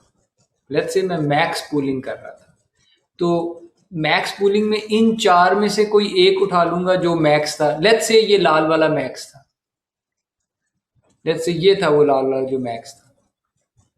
अगर ये वो मैक्स था, इस मैक्स वैल्यू को उठा के मैंने इधर रख दिया होगा। ऐसा ही है। जी इसका मतलब ये है कि ये जो लाल वाला न्यूरॉन यहां नजर आ रहा है सबसैंपल्ड लेयर में, जो लाल न्यूरॉन आपको नजर आ रहा है, this neuron depended on only this neuron जो यहां पे लाल है, it didn't depend on the value in these 3 pixels, क्योंकि इनमें जो भी था उसको तो मैंने बाहर फेंक दिया। जो सबसे बड़ी वैल्यू थी उसको डायरेक्टली कॉपी कर दिया मैंने इधर, यानी सबसे बड़ी वैल्यू मैक्स जो भी था, मैक्स मैंने मैक्स को 1 से मल्टीप्लाई किया है और इधर डाल दिया, और बाकी सारी जो थी नॉन मैक्स वैल्यूज थी, जितनी भी 3 इस तरह की नॉन मैक्स वैल्यूज थी, सारी की सारी, उन सारों को मैंने 0 से मल्टीप्लाई कर दिया। ऐसा ही है ना?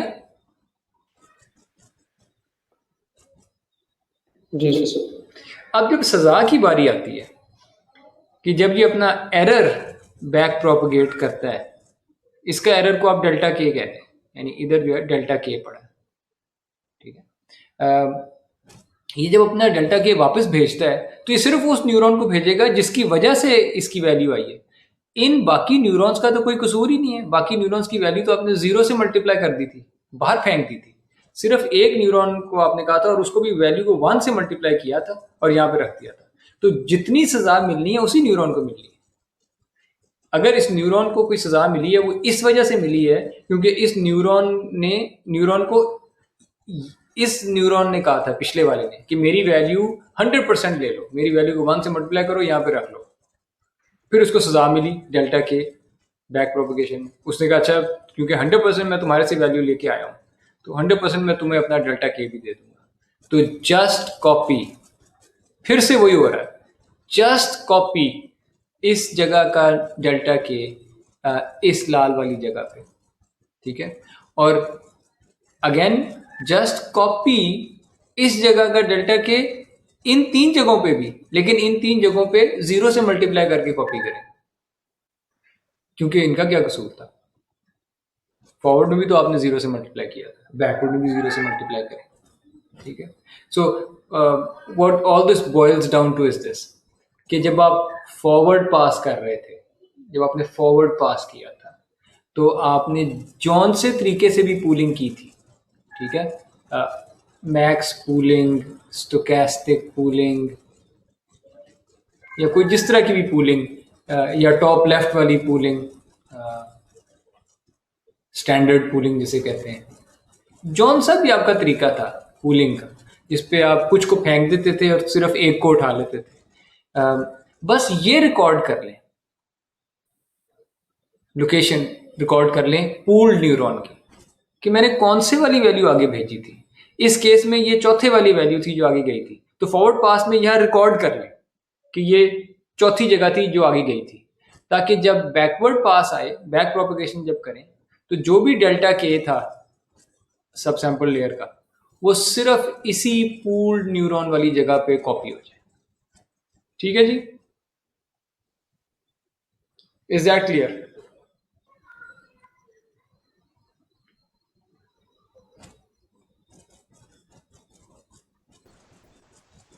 यस ओके, मीन पूलिंग थोड़ी सी फर्क है।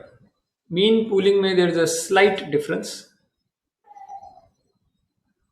मीन पूलिंग में ये है कि मीन पूलिंग में ये जो जब ये 2x2 रीजन था, आपने इसकी एवरेज ली थी।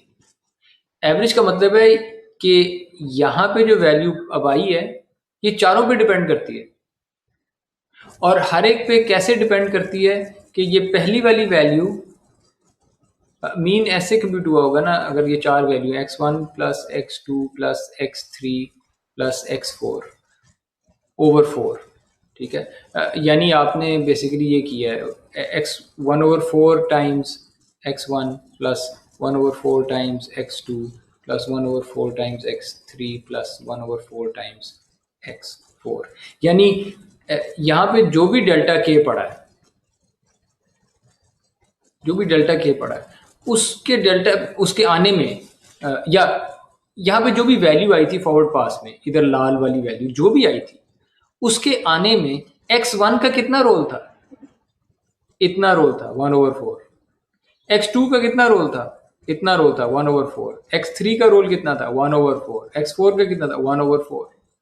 तो अब जब सजा देने की बारी आती है, तो जब इसको सजा मिलती है, ये कहता है मैंने मेरी वैल्यू जिनकी वजह से आई है मैं उनको सजा दूंगा।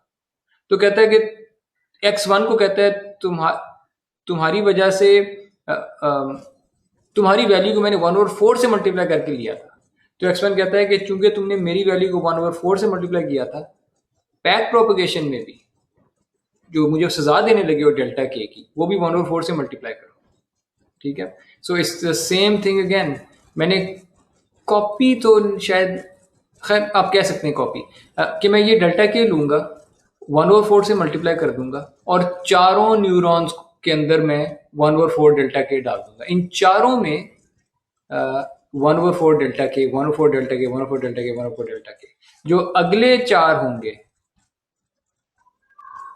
अगले चार, वो इधर का जो भी डेल्टा के पड़ा था, इस न्यूरॉन का जो भी डेल्टा के था, वो भी 1/4 डेल्टा के करके इधर कॉपी हो जाएगा, and so on and so fourth.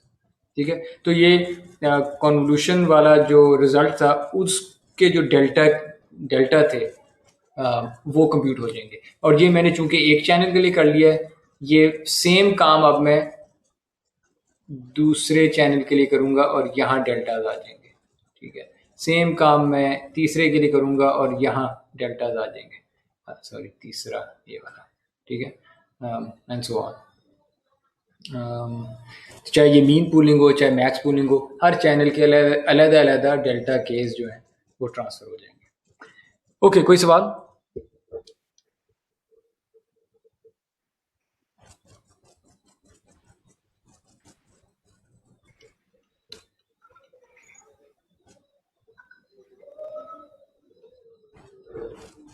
Okay, आगे चलते हैं। अब आते हैं असल मुश्किल पार्ट पे। कॉन्वोल्यूशनल लेयर जो है, कॉन्वोल्यूशन लेयर पे बैक प्रोपगेशन कैसे होती है। ठीक है, यानी अब मैंने करना क्या है, यानी अब मैं अगर पिछली डायग्राम को देखूं, तो अब मैं यहाँ से पीछे जाने लगा हूँ। मैंने अभी सीख लिया है कि ये सब सैम्पलिंग करने के बाद जो रिजल्ट था, ये इधर से कोई डेल्टाज आए थे। ठीक है, और सब सैम्पल वाली जगहों पे जो डेल्टा पड़े थे, उनको मैंने ट्रांसफ़र करना सीख लिया इस स्लाइड पे, यहाँ भी और यहाँ भी दोनों में, कि ये इधर से सब सैम्पल्ड रिजल्ट से कन्वॉल्व्ड रिजल्ट की तरफ पीछे जो डेल्टा है वो कैसे कंप्यूट करना है। फाइन, अब मेरे पास यहाँ पर डेल्टाज आ गए हैं, यानी अब कन्वॉल्व्ड रिजल्ट वाले जो चैनल्स पड़े हैं, उनके डेल्टाज मैंने कंप्यूट कर लिए। ठीक है, और अब मैंने यहाँ से अगली स्लाइड पे मैंने यहाँ से पीछे जाना है कि जो कन्वॉल्व्ड के डेल्टाज पड़े थे, ये इधर कैसे भेजूँ। यहाँ हो सकता है कोई और कॉन्वोल्यूशन लेयर हो पीछे। ठीक है, हो सकता है यहाँ पे सब सैम्पलिंग लेयर हो, कोई यूजुअली सब सैम्पलिंग लेयर होती है यहाँ पे। जो भी लेयर है यहाँ पे, मैंने अपने डेल्टाज पीछे कैसे भेजने। ठीक है, लेट्स सी। ये मेरे पास वो कन्वॉल्व्ड रिजल्ट पड़ा है, जिसके डेल्टा के अभी हमने पिछली स्लाइड पे देखे हैं कि इसके डेल्टाज कैसे आएंगे। अब इसने अपने डेल्टाज पीछे भेजने हैं। ठीक है, और हम अस्यूम कर लेते हैं कि पीछे सब सैम्पलिंग लेयर ही पड़ी है, द मोस्ट कॉमन सिनारियो। पहले फॉरवर्ड पास देखते हैं। फॉरवर्ड पास में क्या हुआ था, आपके पास पहले कोई सब सैम्पलिंग हुई थी, आपके पास कोई सब सैम्पल्ड कुछ चैनल्स आ गए थे। उन चैनल्स, और लेट्स से इस एग्जांपल में 1 2 3 4 5 चैनल्स हैं। कन्वोल्यूशन लेयर ने क्या किया था, हर चैनल के लिए उसके पास एक फिल्टर था। तो यहाँ पे 1 2 3 4, ओ मैंने 6 बना दिए हैं। Okay, this should have been 1 2 3,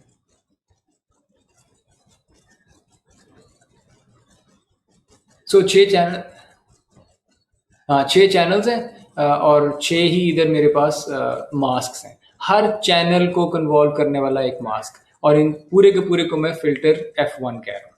ठीक है। अब आप करेंगे क्या, आप इस फिल्टर से इस पूरे इन सारे चैनल्स को कन्वॉल्व करेंगे, उनको सम करेंगे और एक रिजल्ट आ जाएगा, सिर्फ ये वाला, ठीक है। ये जो बाकी ग्रे वाले हैं 1 2 3 4 5, कोई मुझे बता सकता है मेरे कितने फिल्टर्स थे?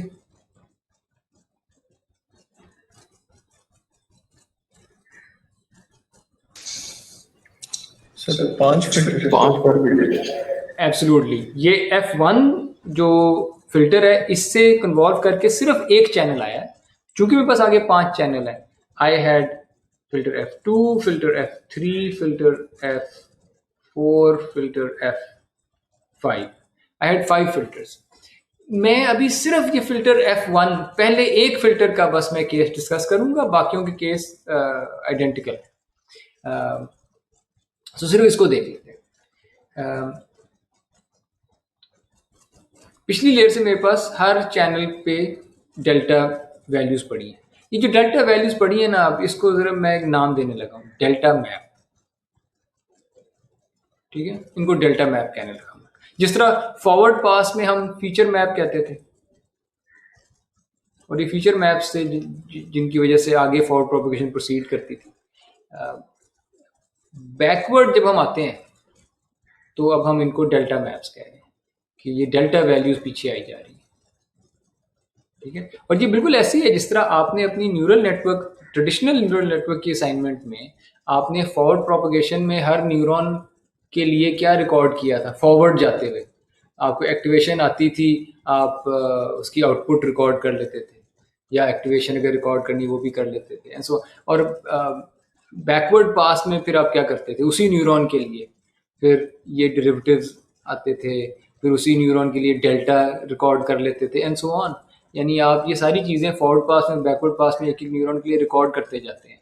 तो ये वही हो रहा है, इससे मेरा फीचर मैप बन रहा है, इससे मेरा डेल्टा मैप बन रहा है, ठीक है। तो मेरे पास ये डेल्टा मैप्स हैं। लेट्स सी कि कन्वोल्यूशन में हुआ क्या था फॉरवर्ड पास में। उससे पहले लेट्स रिकॉल कि बैक प्रोपगेशन की इक्वेशन थी क्या, और मोर इम्पोर्टेंटली करती क्या है, ठीक है।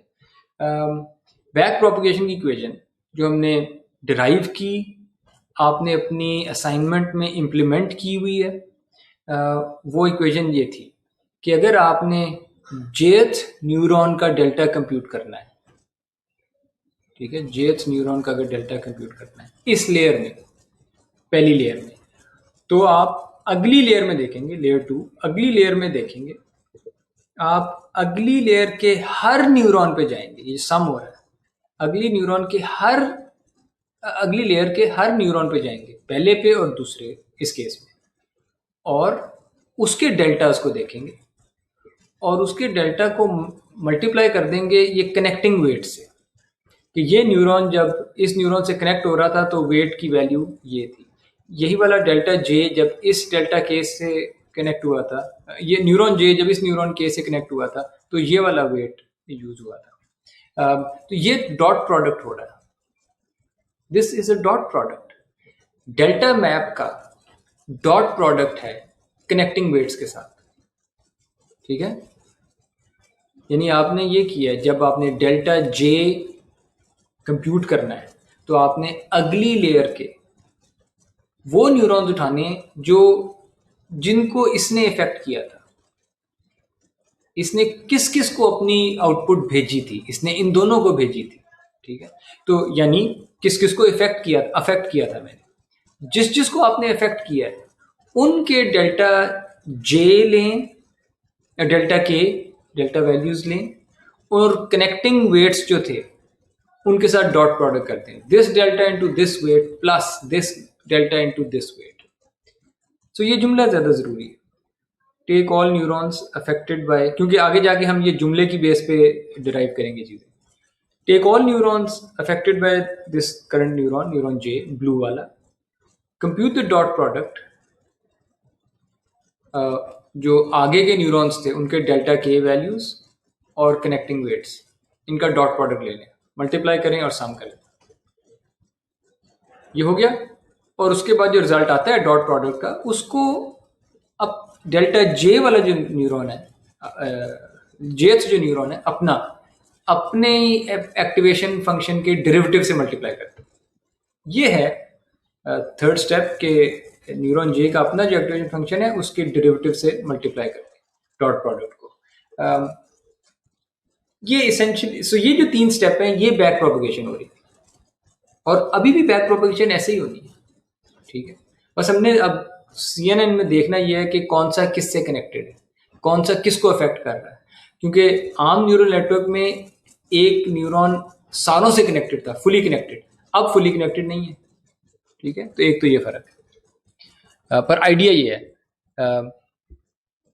देखें कि ब्लू न्यूरॉन किसको अफेक्ट कर रहा था। जिनको अफेक्ट कर रहा था उनके डेल्टाज को कनेक्टिंग वेट्स के साथ डॉट प्रोडक्ट कर दें, और फिर ब्लू न्यूरॉन के एक्टिवेशन फंक्शन के डेरिवेटिव से मल्टीप्लाई कर दें। हम एग्जैक्टली यही करेंगे अब।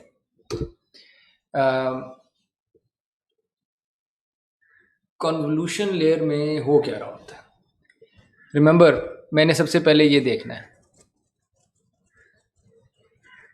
बहुत सारी मुश्किल आपकी CNN की बैक प्रोपोगेशन समझने में, बहुत सी मुश्किल आसान हो जाएगी अगर आप बार बार थ्रू आउट, सेंट्रल थीम ये है कि हमने ये रिकॉर्ड रखना है कि कौन सा न्यूरॉन किसको अफेक्ट कर रहा था, ठीक है।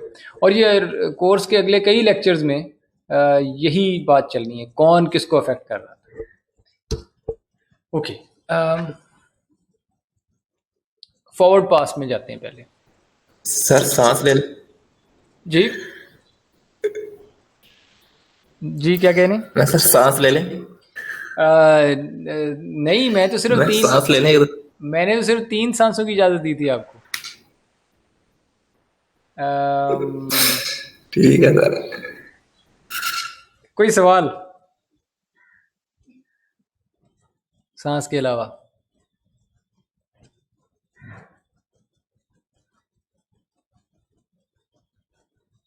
Any questions?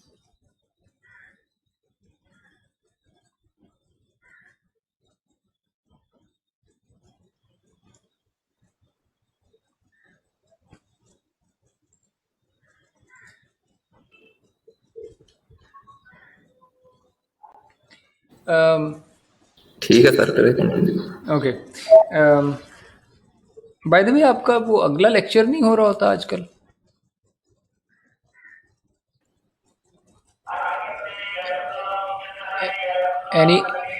एनीवन? जी सर। आपका अगला लेक्चर नहीं हो रहा होता मैनरेबिया वाला? वो कब होता है? 10 बजे स्टार्ट होगा जी, 10 बजे स्टार्ट होगा। 10 बजे? अच्छा, चलें ठीक है, मुझे बता दीजिएगा जब आज।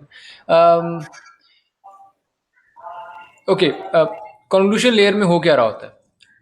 Let's consider this blue neuron over here, ठीक है।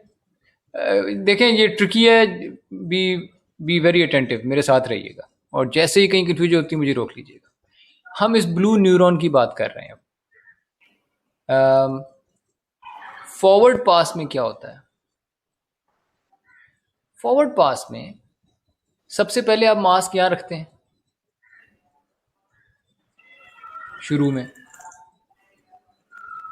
जब आप मास्क आपने यहां रखा होगा तो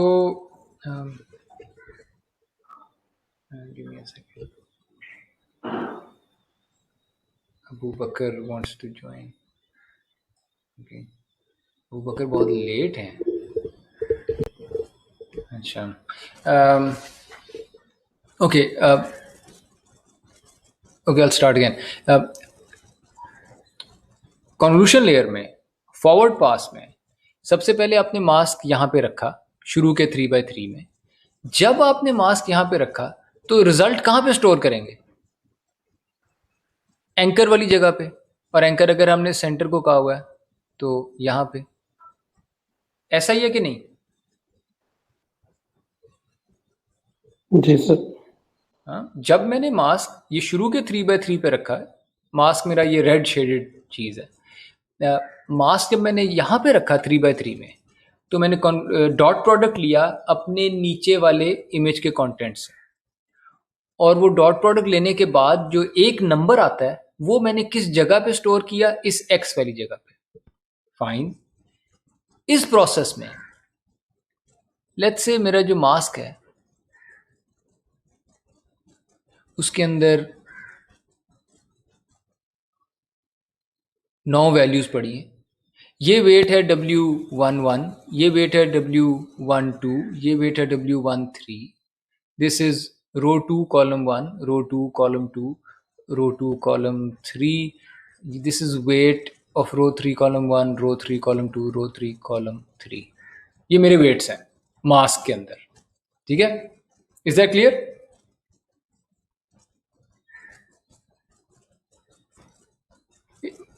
यानी इन सारों के साथ W लगा हुआ है। ठीक है, ये WIJ। ठीक है, मेरा अब सवाल है, ज़ारा बैठी है?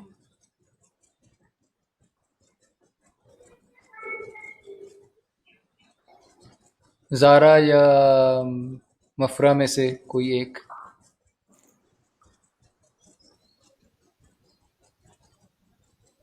Anyone?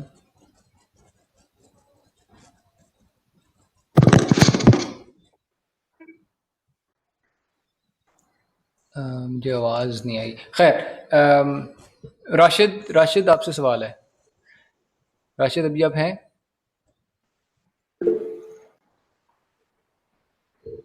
जी सर। राशिद, आपसे सवाल है कि जब मैंने यहाँ पे मास्क रखा था और ये सेंट्रल एक्स वाली जो जगह है, यहाँ पे जब आंसर आया एक डॉट प्रोडक्ट करने के बाद, उस डॉट प्रोडक्ट में ये जो ब्लू वाला पिक्सल है, ब्लू वाला न्यूरॉन, ये कौन से वेट से मल्टीप्लाई हुआ है?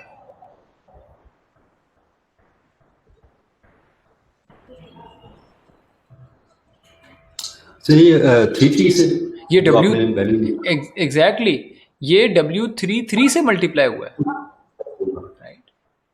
और यहाँ पे मैंने वो W33 लिख दिया है।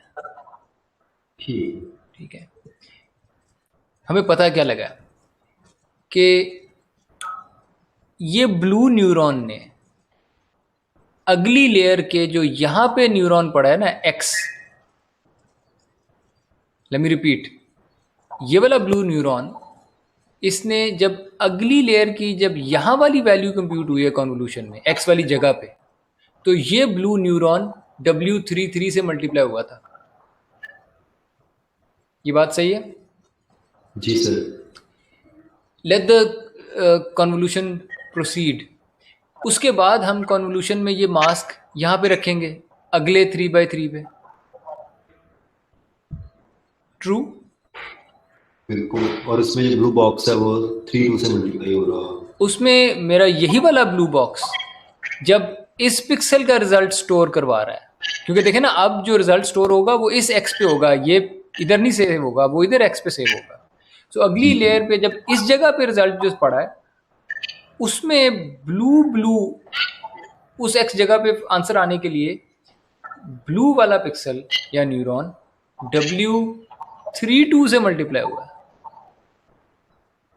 Is that correct? जी सर। और इस बारी 31 से W31 से। अच्छा, आगे चलते हैं। इसको ना मैं, इसके बाद ये इधर चला गया, इसके बाद मास्क इधर आएगा ना अगली बारी। जी, अगली बारी मास्क इधर आया होगा और आंसर यहाँ पे स्टोर हो रहा होगा। ये जो मैंने नया एक्स बनाया है, इसकी वैल्यू स्टोर करने के लिए ब्लू न्यूरॉन किससे मल्टीप्लाई हो रहा है? वो किसी से भी नहीं होती, तो मास्क जीरो से, है ना? जीरो। इसका मतलब है कि ये ब्लू न्यूरॉन इसको कोई नहीं इफेक्ट करता, है ना? ठीक। ये ब्लू न्यूरॉन इसको इफेक्ट कर रहा था, इसको इफेक्ट कर रहा था, इसको इफेक्ट कर रहा था, इसको कोई नहीं कर रहा था। Yep. So, okay. So okay, let's keep going.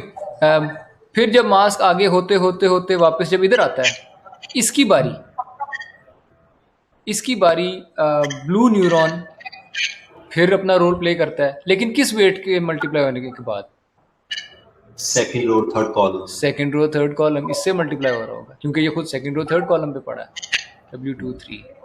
सो ये आप लोग पूरा कर लीजिएगा कि जब इधर की रिजल्ट स्टोर होता है तो ये खुद भी ब्लू न्यूरॉन उधर ही पड़ा है सेंटर में, तो ये W22 से मल्टीप्लाई होगा। इस बारी जब इस पिक्सल का रिजल्ट सेव करना है इसने, तो ब्लू न्यूरॉन W21 से मल्टीप्लाई हो रहा होगा, एंड सो ऑन। यानी ब्लू न्यूरॉन ने अगर मैं अगली स्लाइड पे जाऊं, ब्लू न्यूरॉन ने इन 9 अगली लेयर के न्यूरॉन्स को इफेक्ट किया था। पिछली लेयर के ब्लू न्यूरॉन ने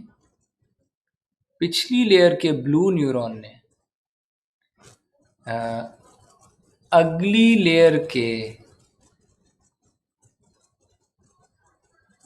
9 न्यूरॉन्स को इफेक्ट किया था। वो कौन से 9 थे? वो ये वाले 9 थे। Is that clear?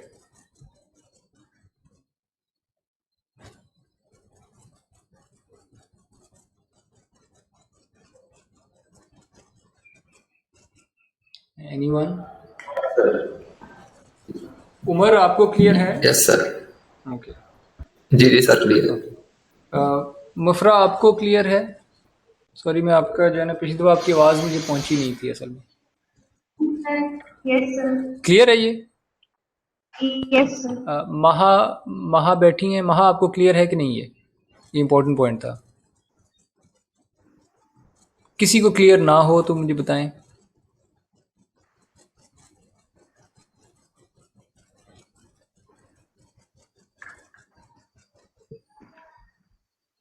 Okay, I am assuming कि क्लियर है। सो ये भी हमने फॉरवर्ड पास को समझा अभी कि ये ब्लू न्यूरॉन फॉरवर्ड पास में इन 9 न्यूरॉन्स को इफेक्ट करता है, बाकियों को नहीं करता। यानी अगर लेट्स से और भी थे, ठीक है,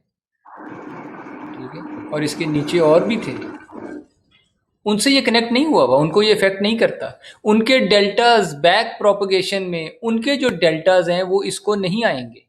इनके डेल्टाज आएंगे जिनको ये कनेक्ट कर रहा था, जिनको ये अफेक्ट कर रहा था, जिनको ये इन्फ्लुएंस कर रहा था, इनके डेल्टा बैक प्रोपगेट होंगे। Is that clear?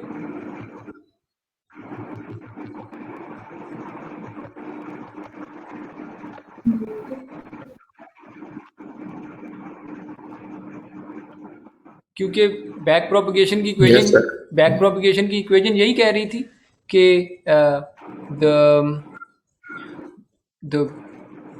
The blue neuron, उसको देखें कि which are the red neurons जिनको ये इफेक्ट करता है, वो तो ये वाले हैं, ठीक है, और उनके डेल्टाज का और कनेक्टिंग वेट्स का डॉट प्रोडक्ट करें और फिर इसके एक्टिवेशन फंक्शन के डेरिवेटिव से मल्टीप्लाई कर दें।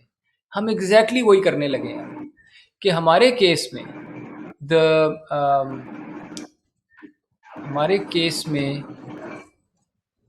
these are the red neurons.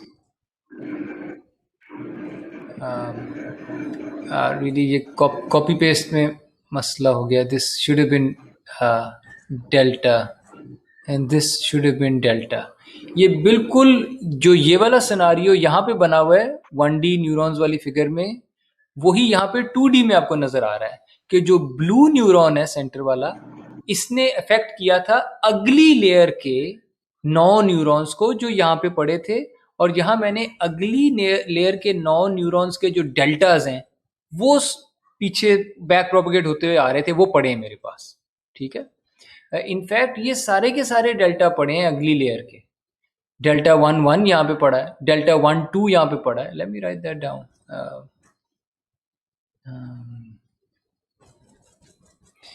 Delta 1 यहाँ पे पड़ा है, ग्रे से कर देते हैं। डेल्टा 1 2 पड़ा है, डेल्टा 1 3 पड़ा है, हर न्यूरॉन का डेल्टा पड़ा है, ठीक है, all the way up to delta 8 7 delta row 8 column 6 delta 8 5 and so on. ये सारे डेल्टास पड़े हैं। और मैंने जब पिछली लेयर के ब्लू न्यूरॉन का डेल्टा कंप्यूट करना है तो सिर्फ उनसे करना है जिनको ये इफेक्ट कर रहा था, जिनसे ये कनेक्टेड है। तो जो कनेक्टेड है वो डेल्टाज ये पड़े हैं। और हमने किया था डॉट प्रोडक्ट डेल्टा का कनेक्टिंग वेट्स के साथ। पिछली स्लाइड पे जाते हैं, कनेक्टिंग वेट्स को दोबारा देखते हैं। कनेक्टिंग वेट्स, इसके साथ कनेक्टिंग वेट कौन सा था? यानी अब मैं ब्लू यहां बनाता हूं, ये वो ब्लू वाला है। और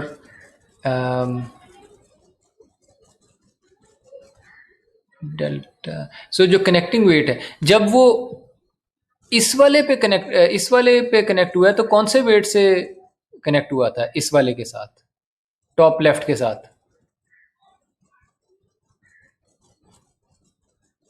W33। यानी जब ब्लू न्यूरॉन ने इसको इन्फ्लुएंस किया था, इसको अफेक्ट किया था, तो इसके साथ ये W33 के साथ जुड़ के बना था। और जब इसने इस वाले को अफेक्ट किया था तो ये W32 से मल्टीप्लाई होके बना था। जब इसने इसको अफेक्ट किया था तो ये W31 से मल्टीप्लाई हुआ था। इसकी बारी ये W23 से हुआ था यहाँ पे, फिर W22 से हुआ था अपनी खुद, और फिर यहाँ पे W21 से। और ये सारे लिखे हुए हैं, ये सारी उसी ऑर्डर में लिखे हुए हैं। तो इसको आप रिविजिट कर लीजिएगा इफ इट्स कंफ्यूजिंग। और यहाँ पे होगा W13, W12 and W11। Notice कि ये कनेक्टिंग वेट्स में आपको एक पैटर्न नजर आएगा। क्या हुआ है यहाँ पे?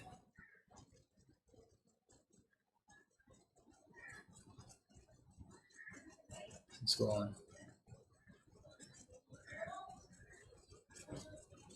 वेट्स फ्लिप नहीं हो गए?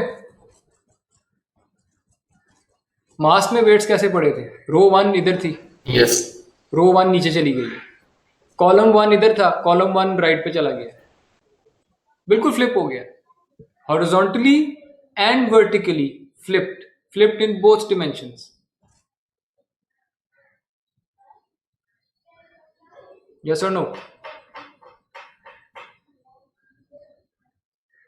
Yes sir. ओके। सो मैंने अभी सिर्फ ये किया है कि मैंने डेल्टाज ढूंढ लिए कि कौन से थे, और मैंने कनेक्टिंग वेट्स भी ढूंढ लिए कि कौन से थे। इट टर्न्स आउट कि वो कनेक्टिंग वेट्स वही थे जो मास्क वाले थे 9, लेकिन फ्लिप हुए है। ठीक है, जब मैं आंसर निकालता हूँ तो फ्लिप्ड वेट्स थे। इसको अगर मैं और बस अब तो सिर्फ डेल्टाज को W से मल्टीप्लाई करना है। तो ये वो डेल्टाज थे, ये वो लाल न्यूरॉन्स के डेल्टा पड़े हैं, और ये वो वेट्स पड़े हैं जो कॉरेस्पॉन्डिंग डेल्टा से मल्टीप्लाई होने हैं डॉट प्रोडक्ट लेने के लिए। ठीक है, तो यहाँ पे डॉट प्रोडक्ट आ जाएगा इस ब्लू न्यूरॉन के लिए, और इस डेल्टा और डब्ल्यूज का जो डॉट प्रोडक्ट होगा, डॉट प्रोडक्ट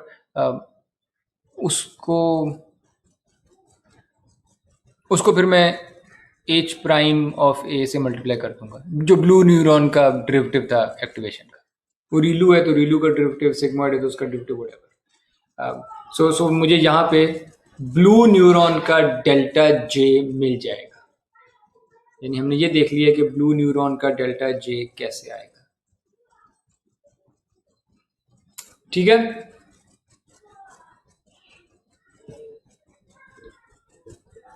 जी सर। ओके। अब अगर ये समझ आ गया है तो लेट्स कंसिडर, ये हमने तो ब्लू न्यूरॉन देखा था, अब ब्लू न्यूरॉन से एक न्यूरॉन आगे चले जाते हैं।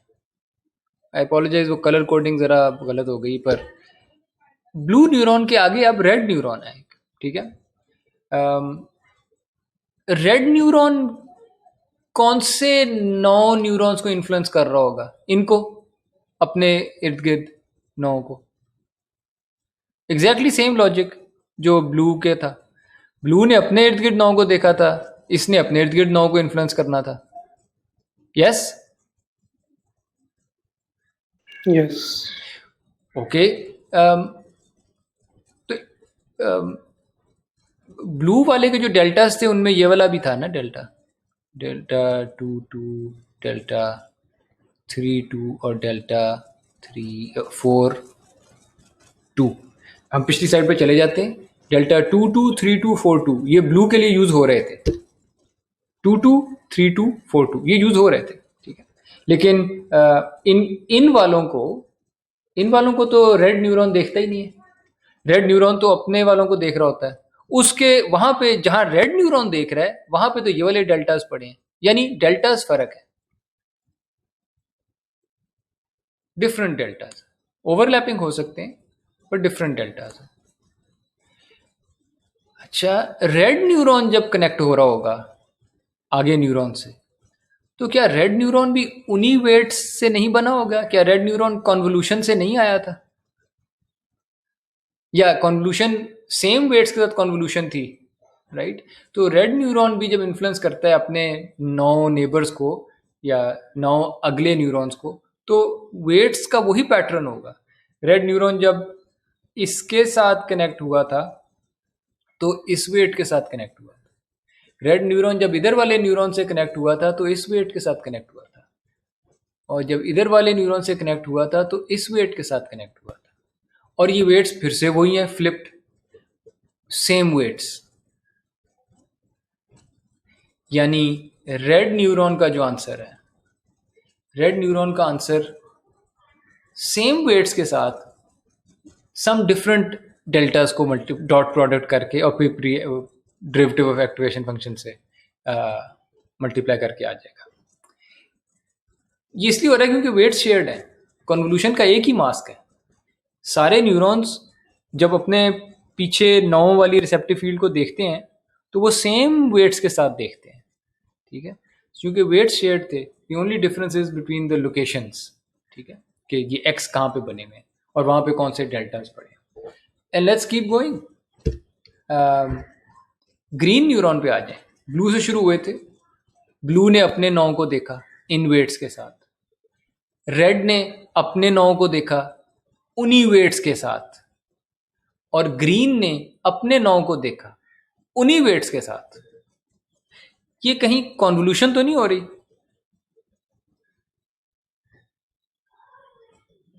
मुफरा आप बताएं। Yes, sir. Could it be, Same, sir. हाँ, कुड इट बी कि मैं ये जो पीछे डेल्टा मैप पड़ा है जिसके अंदर इस पिक्सल का डेल्टा पड़ा है, इसका डेल्टा पड़ा है, सारे न्यूरॉन्स के डेल्टास पड़े हैं, कुड इट बी कि मैं डेल्टा मैप को कन्वॉल्व कर रहा हूं, फ्लिप्ड F1 कह लें, या जो भी फिल्टर था मेरा, W जो भी, ठीक है, क्या मैंने उसको फ्लिप करके कन्वॉल्व कर लिया डेल्टा मैप को? That's all I have done, Yes, sir. Right. और ये कन्वॉल्व करके मेरे पास हर जगह पे आंसर आ जाएंगे, हर जगह पे प्रीवियस लेयर के जो डेल्टा निकालने थे मैंने, वो इस कन्वोल्यूशन से निकलेंगे। All I need to do is flip the weights.